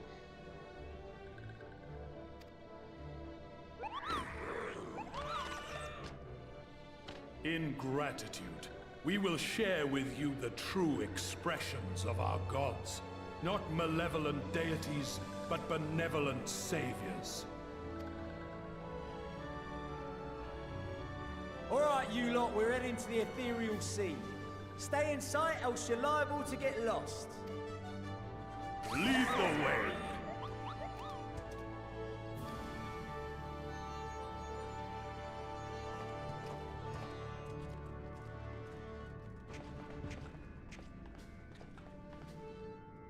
May we have a moment?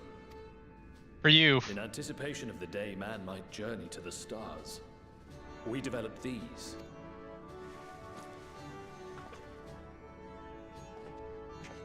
Oh no, my finger's clipping through it. Portable teleportation devices. One for each of you, designed to work in tandem.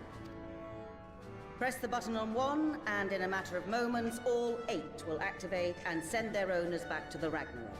There is no telling what hazards you may encounter. If you find yourself separated or lost, please do not hesitate to use them. Be safe, all of you, and come back.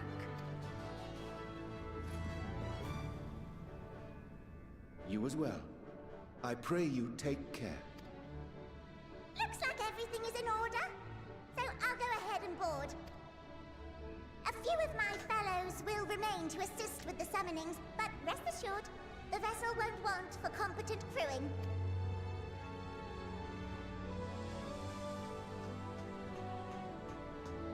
If you are ready, then you should board as well. Go, and Godspeed.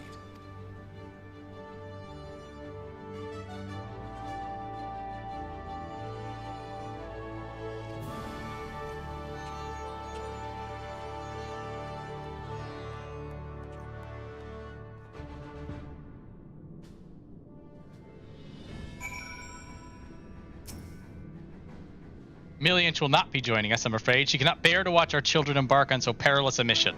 Make no mistake, I feel the same. I cannot tell you how many times I have had to step away from my duty, so distracted by the thoughts of all the ways it could go wrong.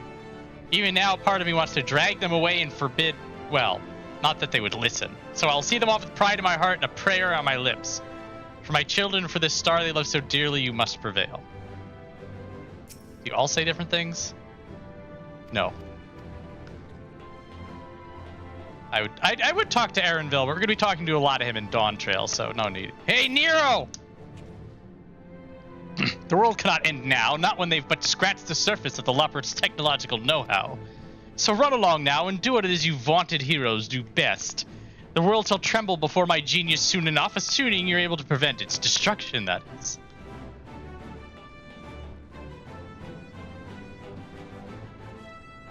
Yeah, you're wearing PvP says too. It's a PvP area, I guess. Oh, hang on a minute. Upon boarding the Ragnarok, several cutscenes will play in sequence. All right, have we put aside sufficient time?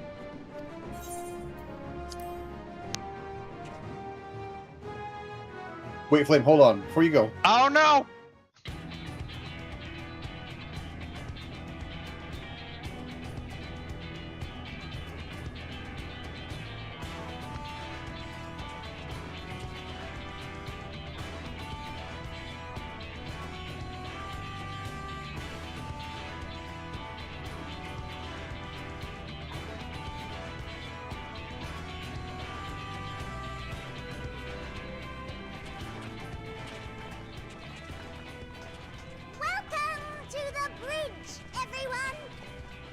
No chairs. I hope you have everything, because I can't be bothered turning back.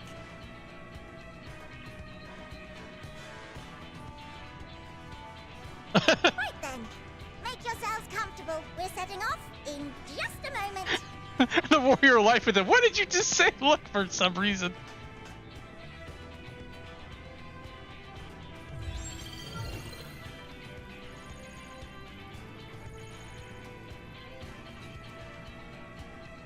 It's incredible.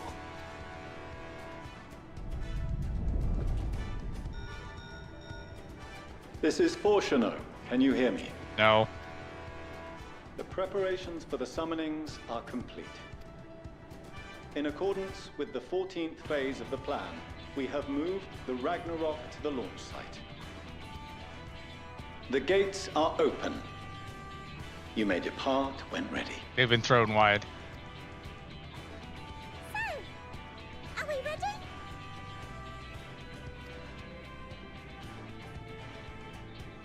As ready as we'll ever be. Let's get going. Oh, come on. The burnt-out star's got more fire in its belly. Try it again, with feeling. Shut up and get out of here.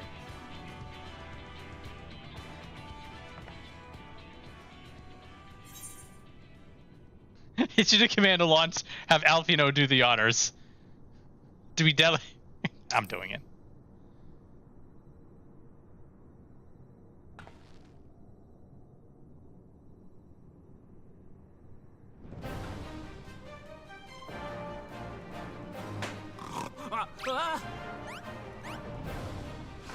Engage! Engage! Eddie, I can never begrudge a Power Rangers reference for any context.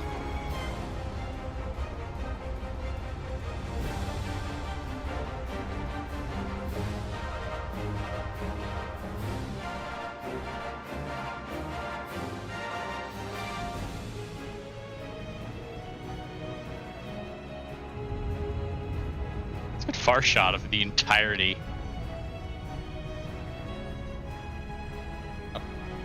Old Sharlayan. Also big ass ship.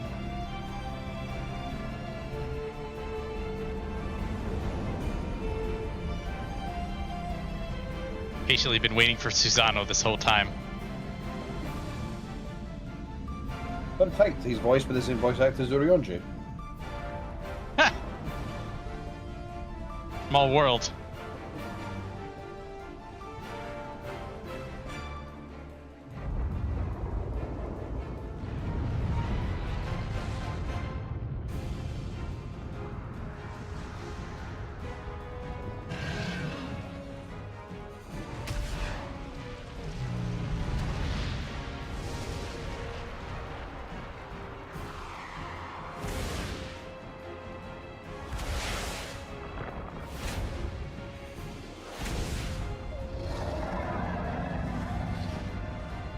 That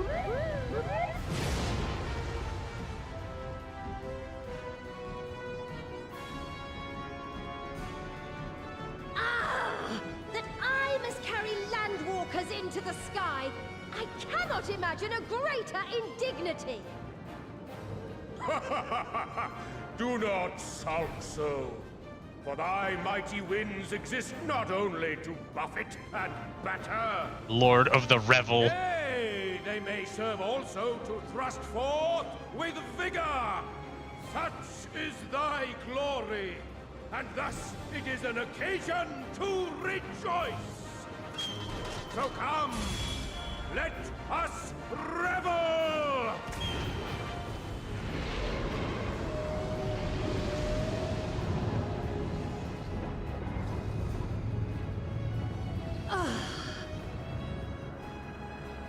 So long as the wind blows freely, I suppose all is as it should be in creation.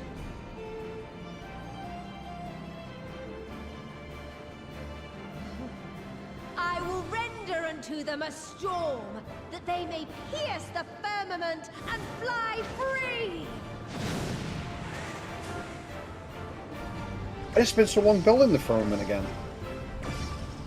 Still on 4th phase.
Still in one piece?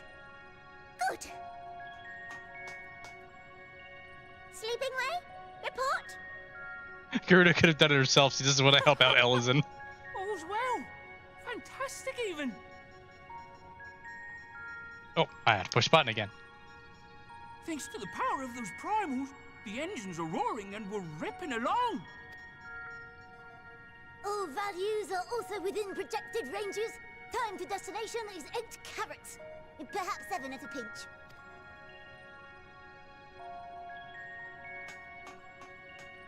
All right, let's go over some points of caution. Our destination, as you know, is Ultima Thule. Lest you wonder, the place is not a star so much as a patch of emptiness. That's the extent of what our equipment could determine, anyway. From what we know of Meteion, she's likely used dynamis to obfuscate her location. So, in conclusion, we'll only know what's there when we get there. The crew and I will see to it the ship's ready to take off at a moment's notice. We'll support the search as best we can, but it'll be your paws on the ground, assuming there is any. But everything will be fine, I'm sure. Hydaelyn believes in you, so you ought to believe in yourselves. Just don't do anything I wouldn't, like waiting too long to use those portable teleporters of yours. Personally, at the slightest sign of trouble, I'd mash the button to bits, and you should as well. Understood. We promise to be careful. I suggest you brace yourselves. We're about to arrive, and the vessel will shake a good bit.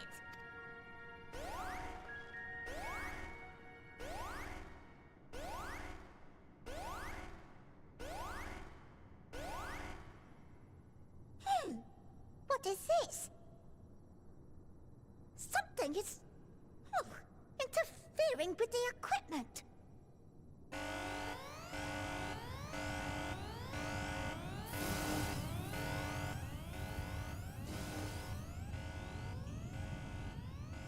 Greetings.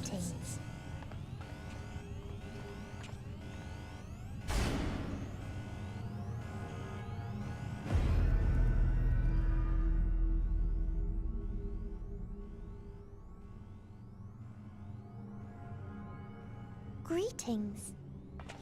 Can you hear me?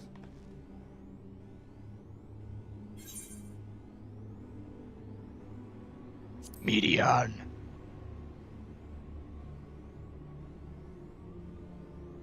So this is Meteion. Oh. Have you met one of my sisters? Part of the sundering was to make this even possible, yes. I don't remember meeting you myself. But I do know that you're from Atheris. Why have you come? All you had to do was wait. I would have delivered to you your ends.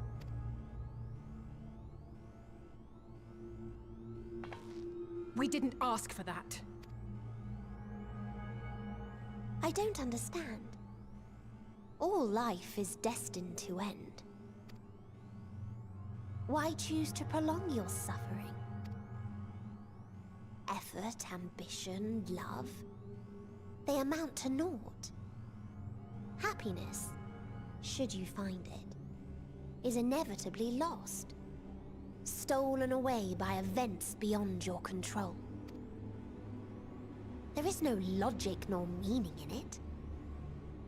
You think there is. Convince yourselves. But it's all a cruel accident.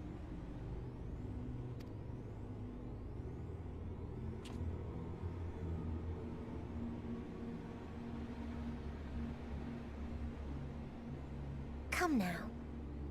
I speak the truth.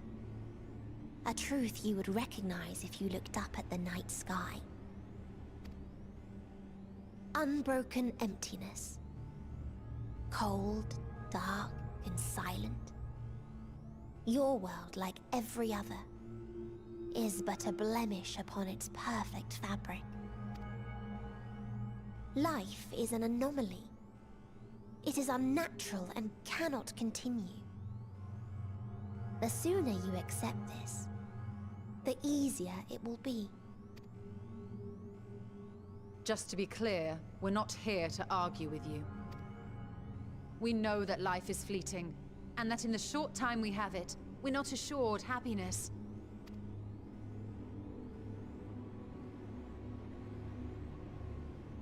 Indeed. I've seen far more sorrow in the eyes of many I've met. I myself have plenty of regrets. And one day they'll die with me. Gone to dust with my good deeds and unfulfilled dreams. But we accept this. That our existence may seem pointless. That sorrow, rage, and despair will always dog our heels. We're not here to argue with you. Proceeds to argue with Meteion. And we press on regardless. That is why Hydaelyn guided us here. I mean, Alphanod is the Reddit mod, it kind of makes sense. In her boundless love for mankind, she has prepared us for this trial. And in her name, we have come for you.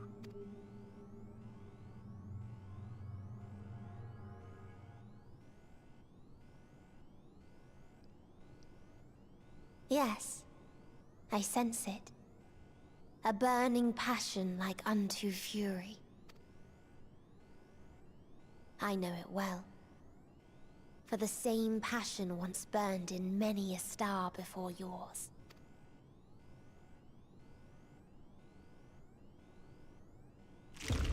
Suffocated and extinguished now. That was a really good sound effect.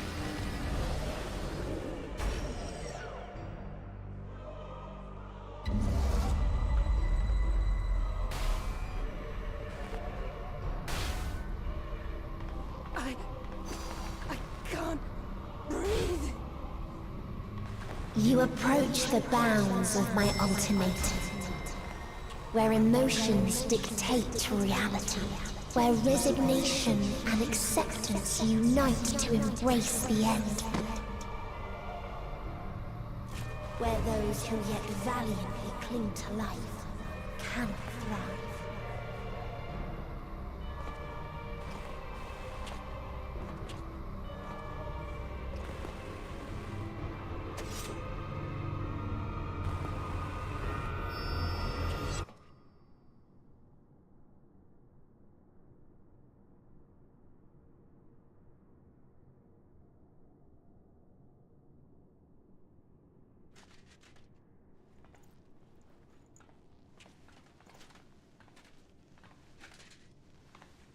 By the Fury.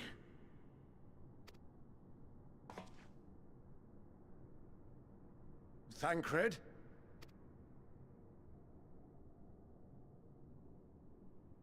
Meteion has gone as well. Mayhap he awakened first and gave chase. Everyone? It appears we are at our destination. This is Ultima Thule. Not that we knew what to expect, but I wasn't expecting this. From atmospheric composition to ambient temperatures, all reading to within permissible range. This place is capable of supporting life.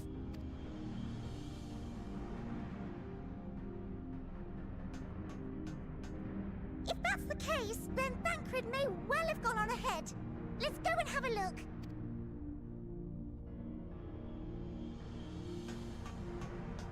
Meanwhile, I want the rest of you to perform a full inspection of the ship, as well as a biological scan.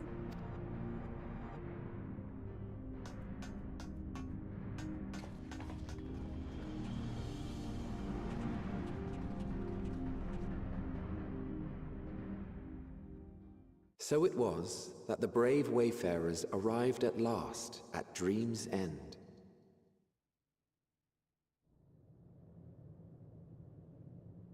In following their path walked and history written, I am made keenly aware of one truth. Though the curtains may fall again and again, so long as others take the stage, ever shall there be more tales to tell. So, let them bring it to a close, I say. Let the curtains fall upon this, the final chapter in the tale of the star.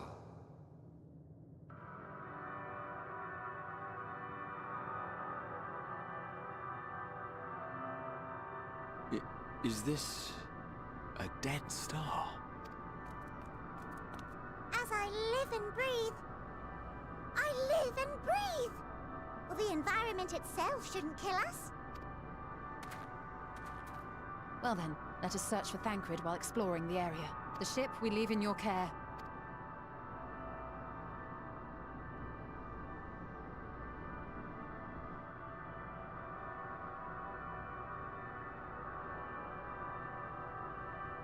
God, I love the way the music is done in this zone. I've been waiting 2 hours for that fucking cutscene. Oh, it's so good.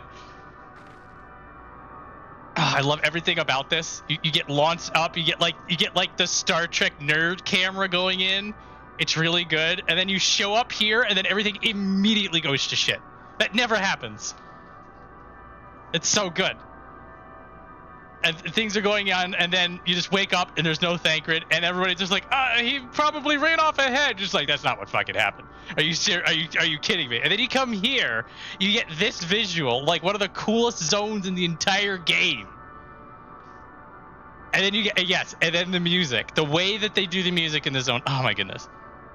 Yeah, Ultima Thule and Living Memory are like some of the best stuff that this game has ever done. It's just so remember, good. I'm still here going death flag, death flag, death flag. Oh, dude. So, who is it? Who is it? Is it him? I don't think it's him. It has to be somebody.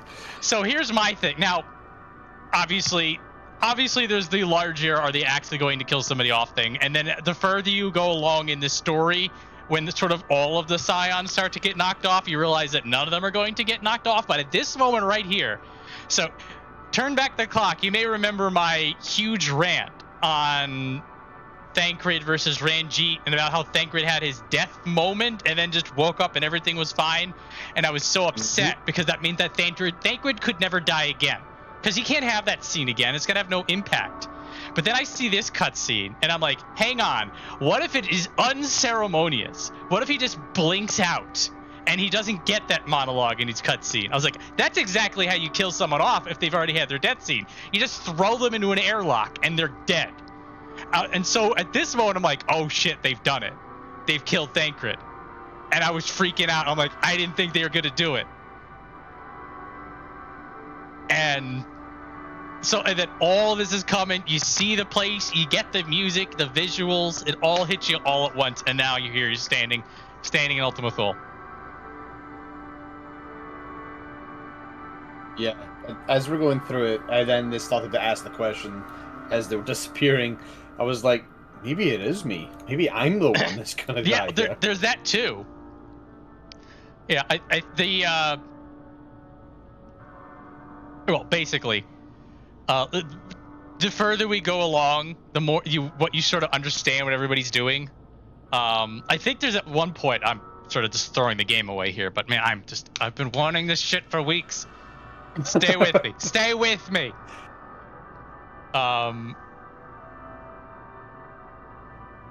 I think like Y'shtola goes to you and says, I know that you can fix this and undo all this. I'm telling you not to because this is the only way this works.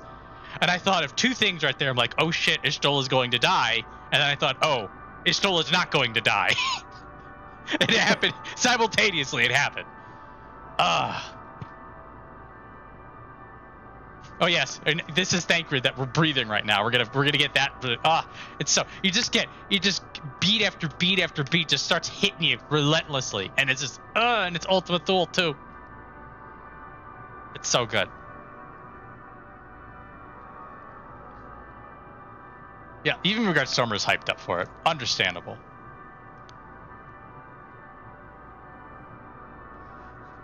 Yeah, so I imagine everybody sort of had their own personal, oh, this is when I figured it out moments, but oof. Like right now, they just threw everything at you and they say, you figure it out. It was so good. Anyway, there's a dizzying, disorienting feeling about this place, as if I could lose my footing at any moment. We must be careful. Didst thou witness what became of Thancred? So quickly was I overcome by Meteion's malevolence that I saw naught of their altercation. So dark. We were clearly no match for Meteion, yet we survived unscathed. But how? If Meteion should strike again with such overwhelming force, I honestly don't know how we are going to oppose her. As Livingway said, I can breathe well enough, but something about this place feels wrong. Can't guarantee it will be a help in these strange surrounds, but I've readied a provisions node in case of emergency. Like if you don't have the proper gear. Of course, if you encounter any real danger here, I expect you to return to the Ragnarok at once. And then now do we start? Okay, yes. This is something else I really love about these quest lines, is that they throw in the weird symbols for gibberish text from this point forward. Which is like... Oh, standard spectrum guys, 7.5. They updated the quest rewards. Timestamp of when this quest was done. Being excited about dies. Oh my god, I'm not gonna start. I will not shut up about how excited I am about dies. I'm just gonna stop myself, save you all. He's dying to talk about it. Dying to talk about it. Yes, I am. We're fortunate this place could support life, albeit barely, I suspect, given the torpid, stale quality of the air. But never mind that. We must find Thancred. Let's begin our search for the prow of the ship. It seems as good a direction as any. Try not to stray too far, lest we lose sight of one another.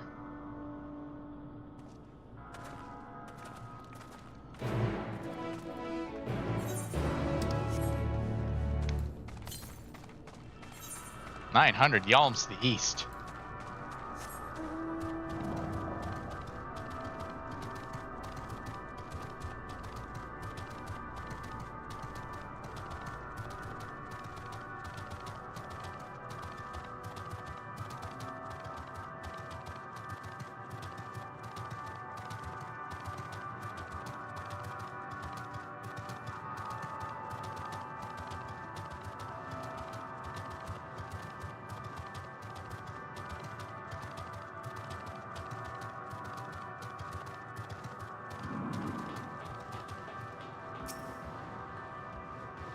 See no one else in this barren waste, do you?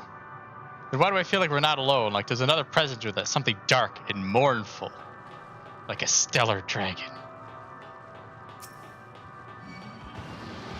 Oh my goodness. Oh my goodness, you didn't just do that.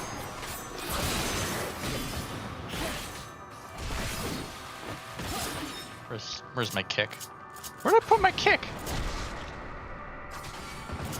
I have it on here somewhere.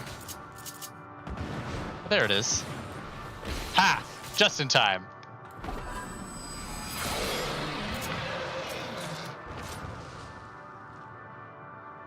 What was this, I wonder?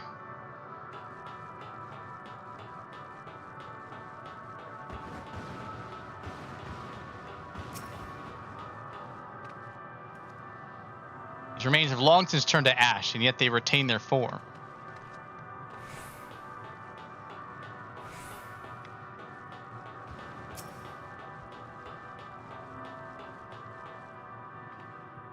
There's a structure here in front of me, yes? A tower of some sort, partially melted. And a strange twist of fate, it seems our perception of this place is not so different as it would be elsewhere. The world as I used to see it. It feels as though I am dreaming this while awake. This is more than the faded memory Meteion led us to believe.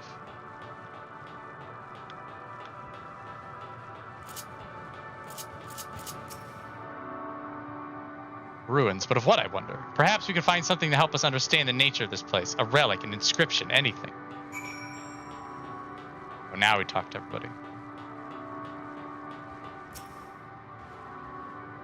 The part is relatively intact. The intricate design at the top suggests it was man-made, though builders were surely not men as we conceive of them. Having said that, I swear I've seen this pattern before.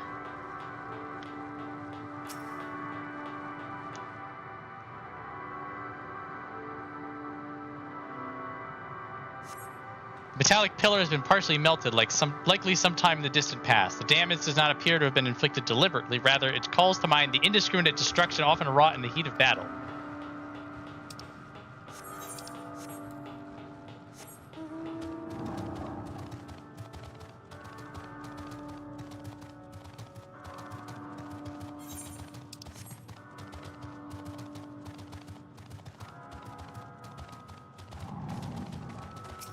Just had to have a vantage point. I thought this hill might afford a better view of our surroundings. A poor decision in hindsight.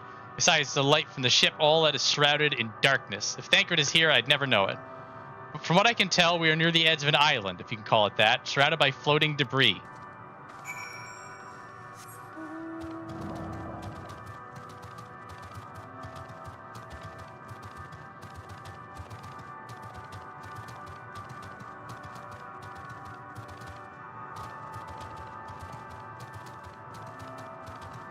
Stellar dragon is staring a hole in the back of Alphino's head.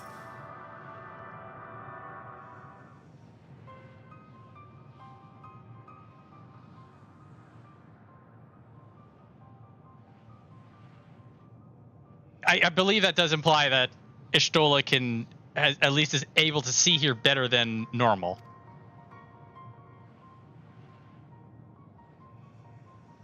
As I feared, and still no trace of Thancred.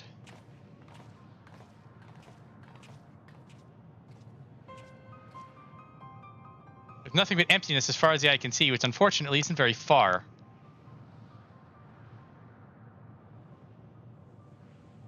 I can't help but suspect that someone or something is here.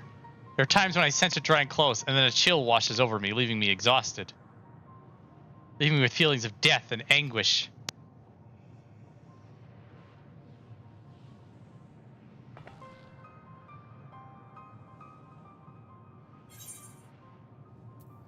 Felt it too when I was near that thing. Then I Oginemi carried it.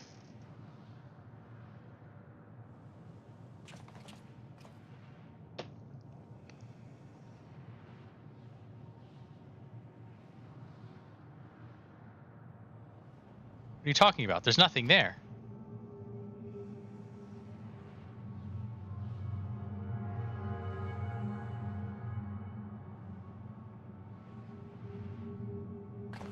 Before we jump to any conclusions, perhaps we should search elsewhere. Agreed. We found only more questions when we were in desperate need of answers. There's a fair stretch of terrain from the ship's port side we've yet to explore. Let's try searching there, then. That's the answer to why Estinian didn't just jump on the dragons as soon as he saw them, because no one else can see them. But he may be able to sense them. A word before we join the others.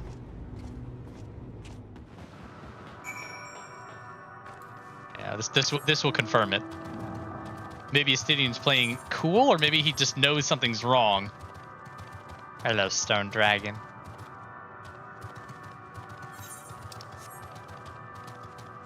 Perception is not what it should be, though.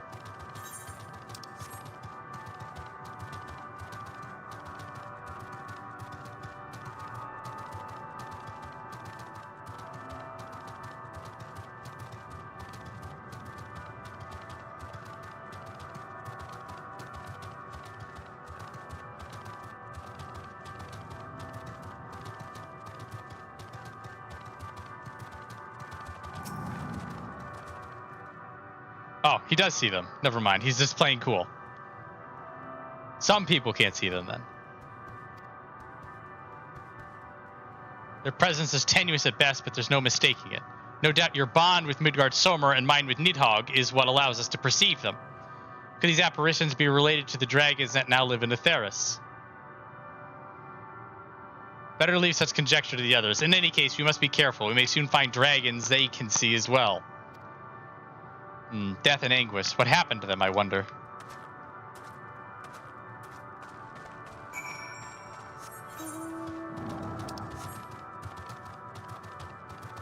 I discovered a new location. The Stellar Amphitheater.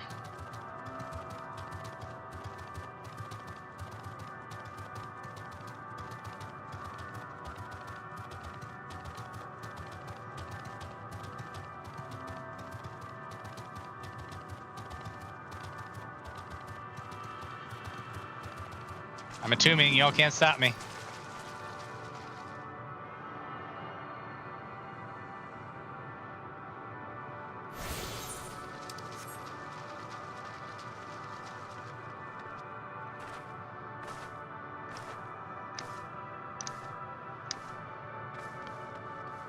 I don't feel like talking to anybody. Let's go.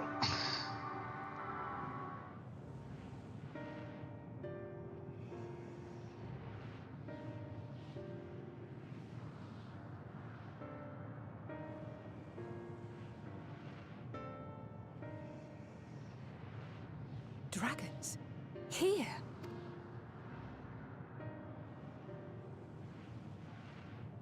What you see is a memory of a world that once was. A world suffering a slow death, whose denizens cried out for the release of oblivion. What? Their world is dead?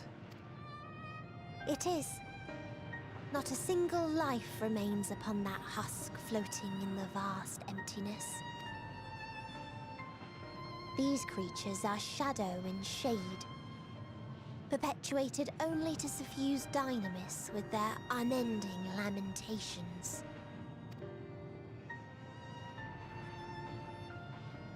Our friend Thancred, where is he?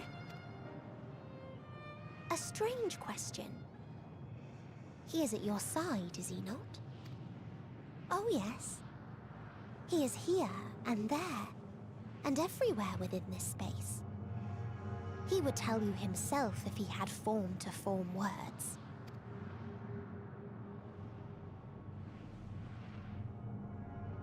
Huh. Such loathing and uncertainty. You don't know why you still exist, in like manner to the oblivion I send. I tried to drown out your ether with dynamis. Beginning with this Thancred, who came at me despite being unable to breathe. Remember, Thancred can hold his breath for 10 minutes. Such a simple thing, unmaking men. In the blinking of an eye, he was gone. Didn't even have the chance to be transformed. Yet somehow, he managed to leave a slither of himself behind. What you call the heart? Or perhaps the soul. In his final moment, he cried out from it. A single word. Survive. That wish proved stronger than the despair that ruled here. It overpowered it, causing this space to be remade. Into a place you can perceive, and where life can endure. That you draw breath is proof that his soul lives on. For how long, however, remains to be seen. Well then, we should hurry and tend to business.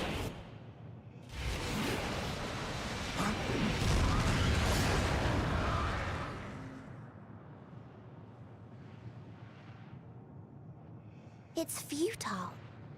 You will never reach the true me. I told you, emotions dictate reality in this space. Such changes as you might work will not alter its nature. You may see, but you cannot touch. Walk, but not advance.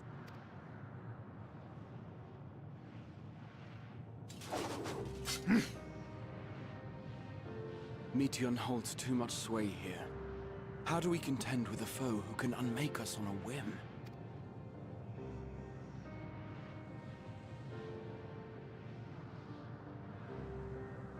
I do not know. But Thancred gave his life that we might come this far. We must press on. Agreed. We cannot turn tail here. Not without something to show for our comrade's sacrifice.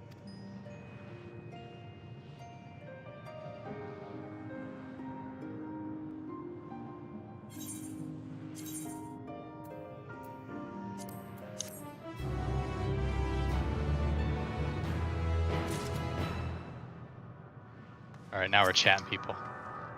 He really can't be gone, can he? Meteion herself said his soul persists, that he's the reason we are still breathing. If so, then maybe. Maybe. My aim was true, I had her. How are we to defeat an enemy we can't attack? Hard to believe Thancred is able to overcome Meteion's will, yet here we are, with that the price for his victory had not been so high. His will was strong enough to reshape Ultima Thule that we might survive, that I might see him again. His sacrifice must not be wasted. I understand now why the Loporich were surprised to find that this environment could sustain life. There but for Thancred's sacrifice.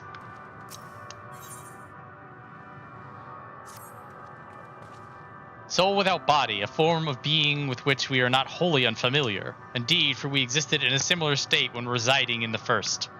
Circumstances are rather more dire than that, 'tis true, but I choose to believe he's not forever lost to us. Regardless, in sacrifice he hath afforded us a chance to prevail. Let us not squander it, and ascertain the nature of this realm that we might confront and defeat Meteion. Justinian, Viola, would you accompany me in speaking with these dragons? Mayhap they can enlighten us. I would ask the rest of you to survey the surrounds. If there's a path that may lead us to our quarry, we must find it. Very well. We can reconvene here when everyone has finished. Meteion said that these dragons are shadow and shade from a world whose dead is in sought oblivion. As such, they're not like to be amenable to company, let alone conversation, so please be careful.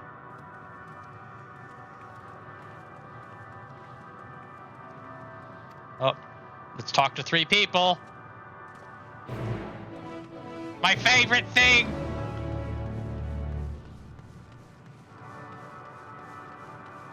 Hello, Sea Lux. You're pretty.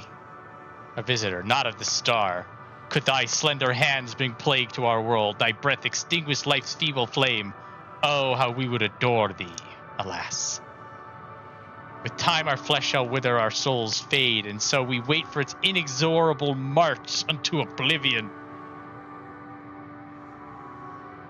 If thou art not come to hasten our demise, I bid thee leave us. We crave not companionship, only silence.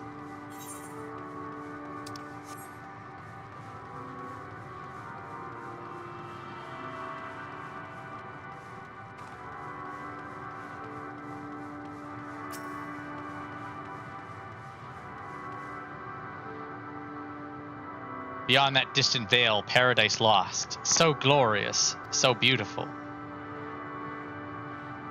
We were a proud and noble race, strength embodied. We knew only love before they came. Metal monstrosities of black and silver. No bonds of blood did they share, nor conviction did they have to guide them.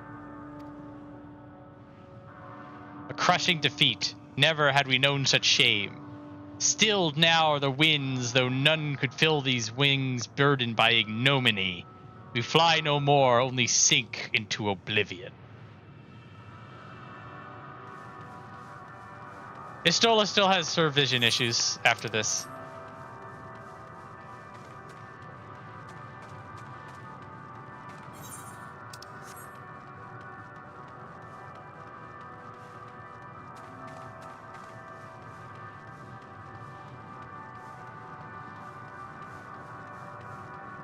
It's Wayfesk. I think I was supposed to go around. Pardon my jubilance. Thou wouldst bid me speak? Folly. I observe the lesson of stone. I shall not fly, nor speak, nor roar, only watch and wait and end. But one sight yet stirreth my blood, tempteth me to raise my voice in lamentation. Knoll, the cradle of unsunned dragons. No words, no song are possessed of the weight to describe such tragedy. Go, if that be thy will, I shall remain.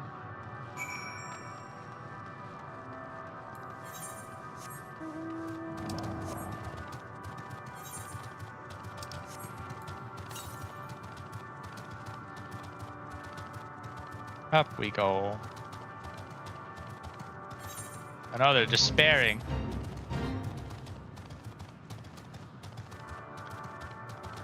I would like lumber. I come here many times.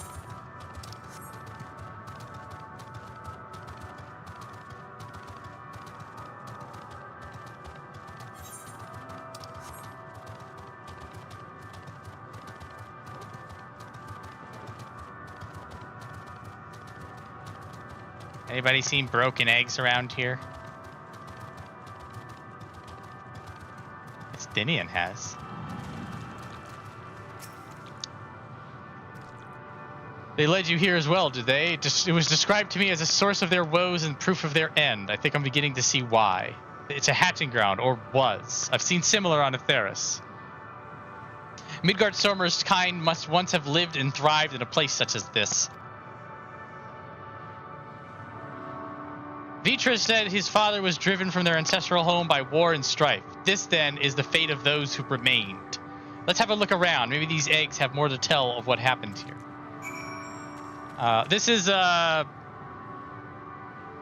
endgame materials, so 98, 99 stuff, which I think I needed in extremely large quantities for the Resplendent Tool quests, which is the Endwalker artifact tool stuff. I think also you can use it for a couple other things, crafting things. Also, if you're doing early Dawn Trail crafts, you'll probably end up using Ultima Thule mats. Gingerly lifting a large egg from the viscous mire, you peer inside and see a formless mass soaking in a pool of embryonic fluid. Your stomach turns as you return the egg to its resting place.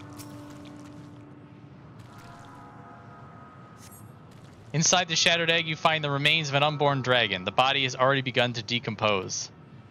The gelatinous, half-drained membrane covering the corpse suggests it failed to emerge. Oh no, he's sad.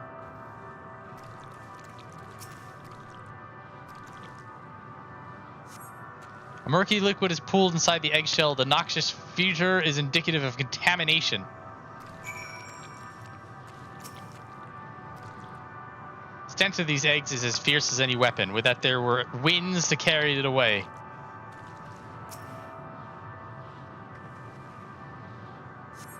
This egg appears to have been broken from the inside out. Perhaps the dragonet within succeeded in hatching. I thought all the eggs had been ruined.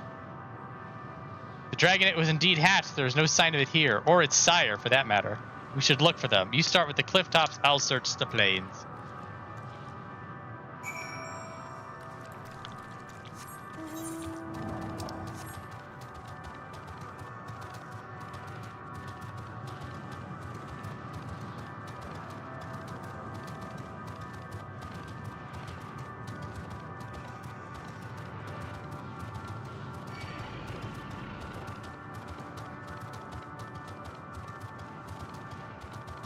It's purple.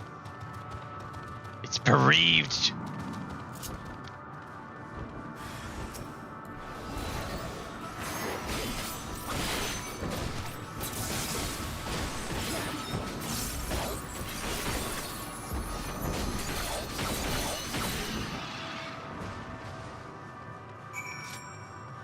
I'm just letting it happen.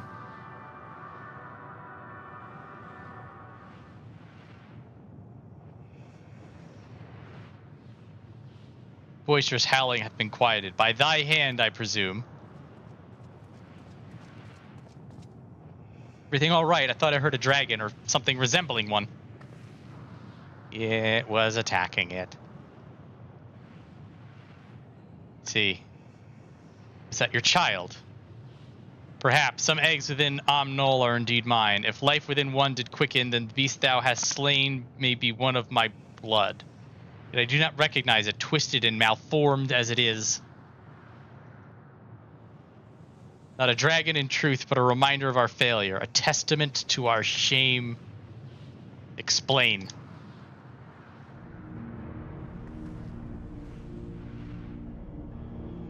They descended from the heavens, cold, heartless machines, and with them rode war and death. With fire and fury, rage and rancor, we gave answer. 'Twas a long and bloody battle, but only the beginning. Untold chaos and destruction swept over the star. In the end, the invaders were victorious. Yet when they looked upon their prize, they deemed it unfit for requisition. We were abandoned to our ruin. Survivors sought to put away their shame, to rebuild, a futile effort. In purest soil, replete with ether, did we once cultivate our nesting grounds, but our lands were barren, and any eggs nurtured in such desolation were fated to rot. What few survived to hatch emerged as abominations. We shall have no new progeny. But there are dragons among you capable of journeying to other stars. That there are, many would make the attempt, each bearing a clutch of eggs. The richest stars are home to the harshest rulers, and the arrival of dragons incited contests for supremacy. When the fires faded, the wars lost and won, they too were reduced to ash and waste. 'Tis the curse of those who seek life, to be drawn into conflict, to conquer or be conquered. A vicious cycle we now choose to break. We tire of conflict, of everything. We wait now in sweet, merciful silence, free from strife and suffering, still as stone. Wait, you claim your kind is doomed, but there is another star.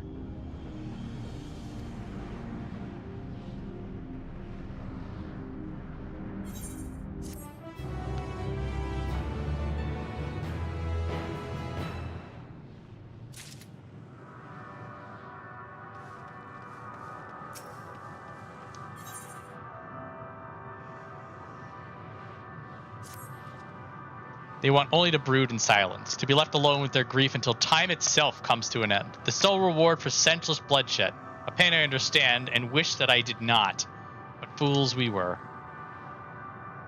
But now isn't the time for such thoughts. The others will want to hear what we've learned. Calm.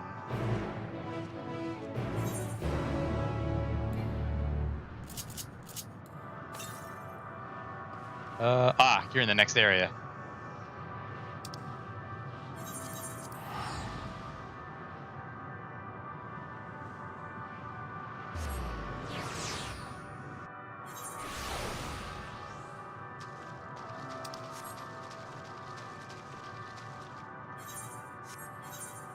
Need blue? None blue. I'm afraid of this cutscene, but I think we still need to do setup before things happen, so I'll do this cutscene and then that'll be the day.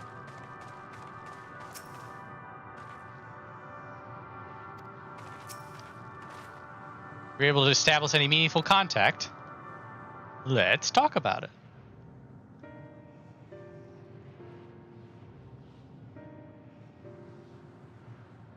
I see. They wish to escape that which they perceive to be a cycle of conflict. Thank you. As for our part, I believe we are more acutely aware of our confines than before. We started by traversing the perimeter of the island to see if there might be a path leading off of it. Sadly, there's nothing to be found. There's no small amount of debris floating about. Could there be enough to serve as a bridge to lead us elsewhere? I considered that, and so I tried throwing a stone into a potential platform to judge its integrity. But it never reached its mark. As it crossed an invisible threshold just beyond the boundaries of the island, it vanished, only to reappear above me and fall at my feet. I would not be too quick to presume that which we see outside this space is as it appears. Which is why I returned to the Ragnarok and asked Aloperitz to search for a potential path. However, the ship's instruments failed to provide conclusive data on the surrounding area. Until we know more, I think it too risky to attempt flying to another island. What Meteion told us before, that emotions dictate reality here, might be the key, but I'm not entirely sure what emotion might manifest a bridge to lead us to safety. So what you're saying is you've no way forward. At present, if this is indeed emotion that governs this island, perhaps it is not Meteions but the dragons that hold us here. They tire of conflict and have chosen a path of oblivion to escape it. Or rather, they have chosen no path at all, meaning there is no way for the dragons or anyone else on this island to advance. Sound theory, disheartening though it may be. If that is the case, what recourse do we have? They are not like to be persuaded to help us. Their reasoning is built on a history of turmoil and strife. Without irrefutable proof, their future is not as bleak as they believe it to be. Mayhap persuasion is not the answer. Meteion meant to unmake us, and then and there on the Ragnarok, and she would have succeeded if not for Thancred's determination. She conceded it was strong enough to overpower the despair that otherwise rules Ultima Thule and reshape it to a degree. Perhaps it can be done again in like manner by overpowering the prevailing emotions. 'Twas Ultima Thule's architect Meteion herself against whom Thancred did pit himself in a clash of wills. Though I marked no leader among them as such, I did chance to encounter a dragon possessed of despair far more potent than most. Potent enough, mayhap, to dictate the course of others, and thus their domain to follow. He spoke but few words, carefully chosen, their tone and timbre alone threatening to rend my heart in twain. Challenging his desire to remain, may allow us to alter the island upon which we stand. Alas, I fear my vaunted rhetoric availed me naught against his calcifying heart. But mayhap one of you will fare better.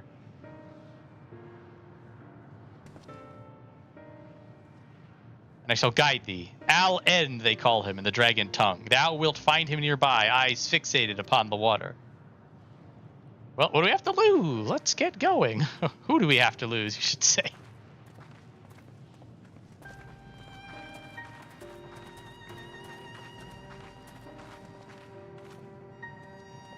Everybody rotating 45 degrees before moving forward to make sure they don't clip.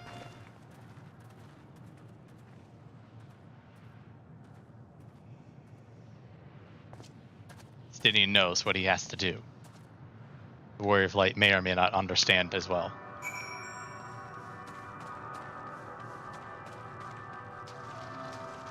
So,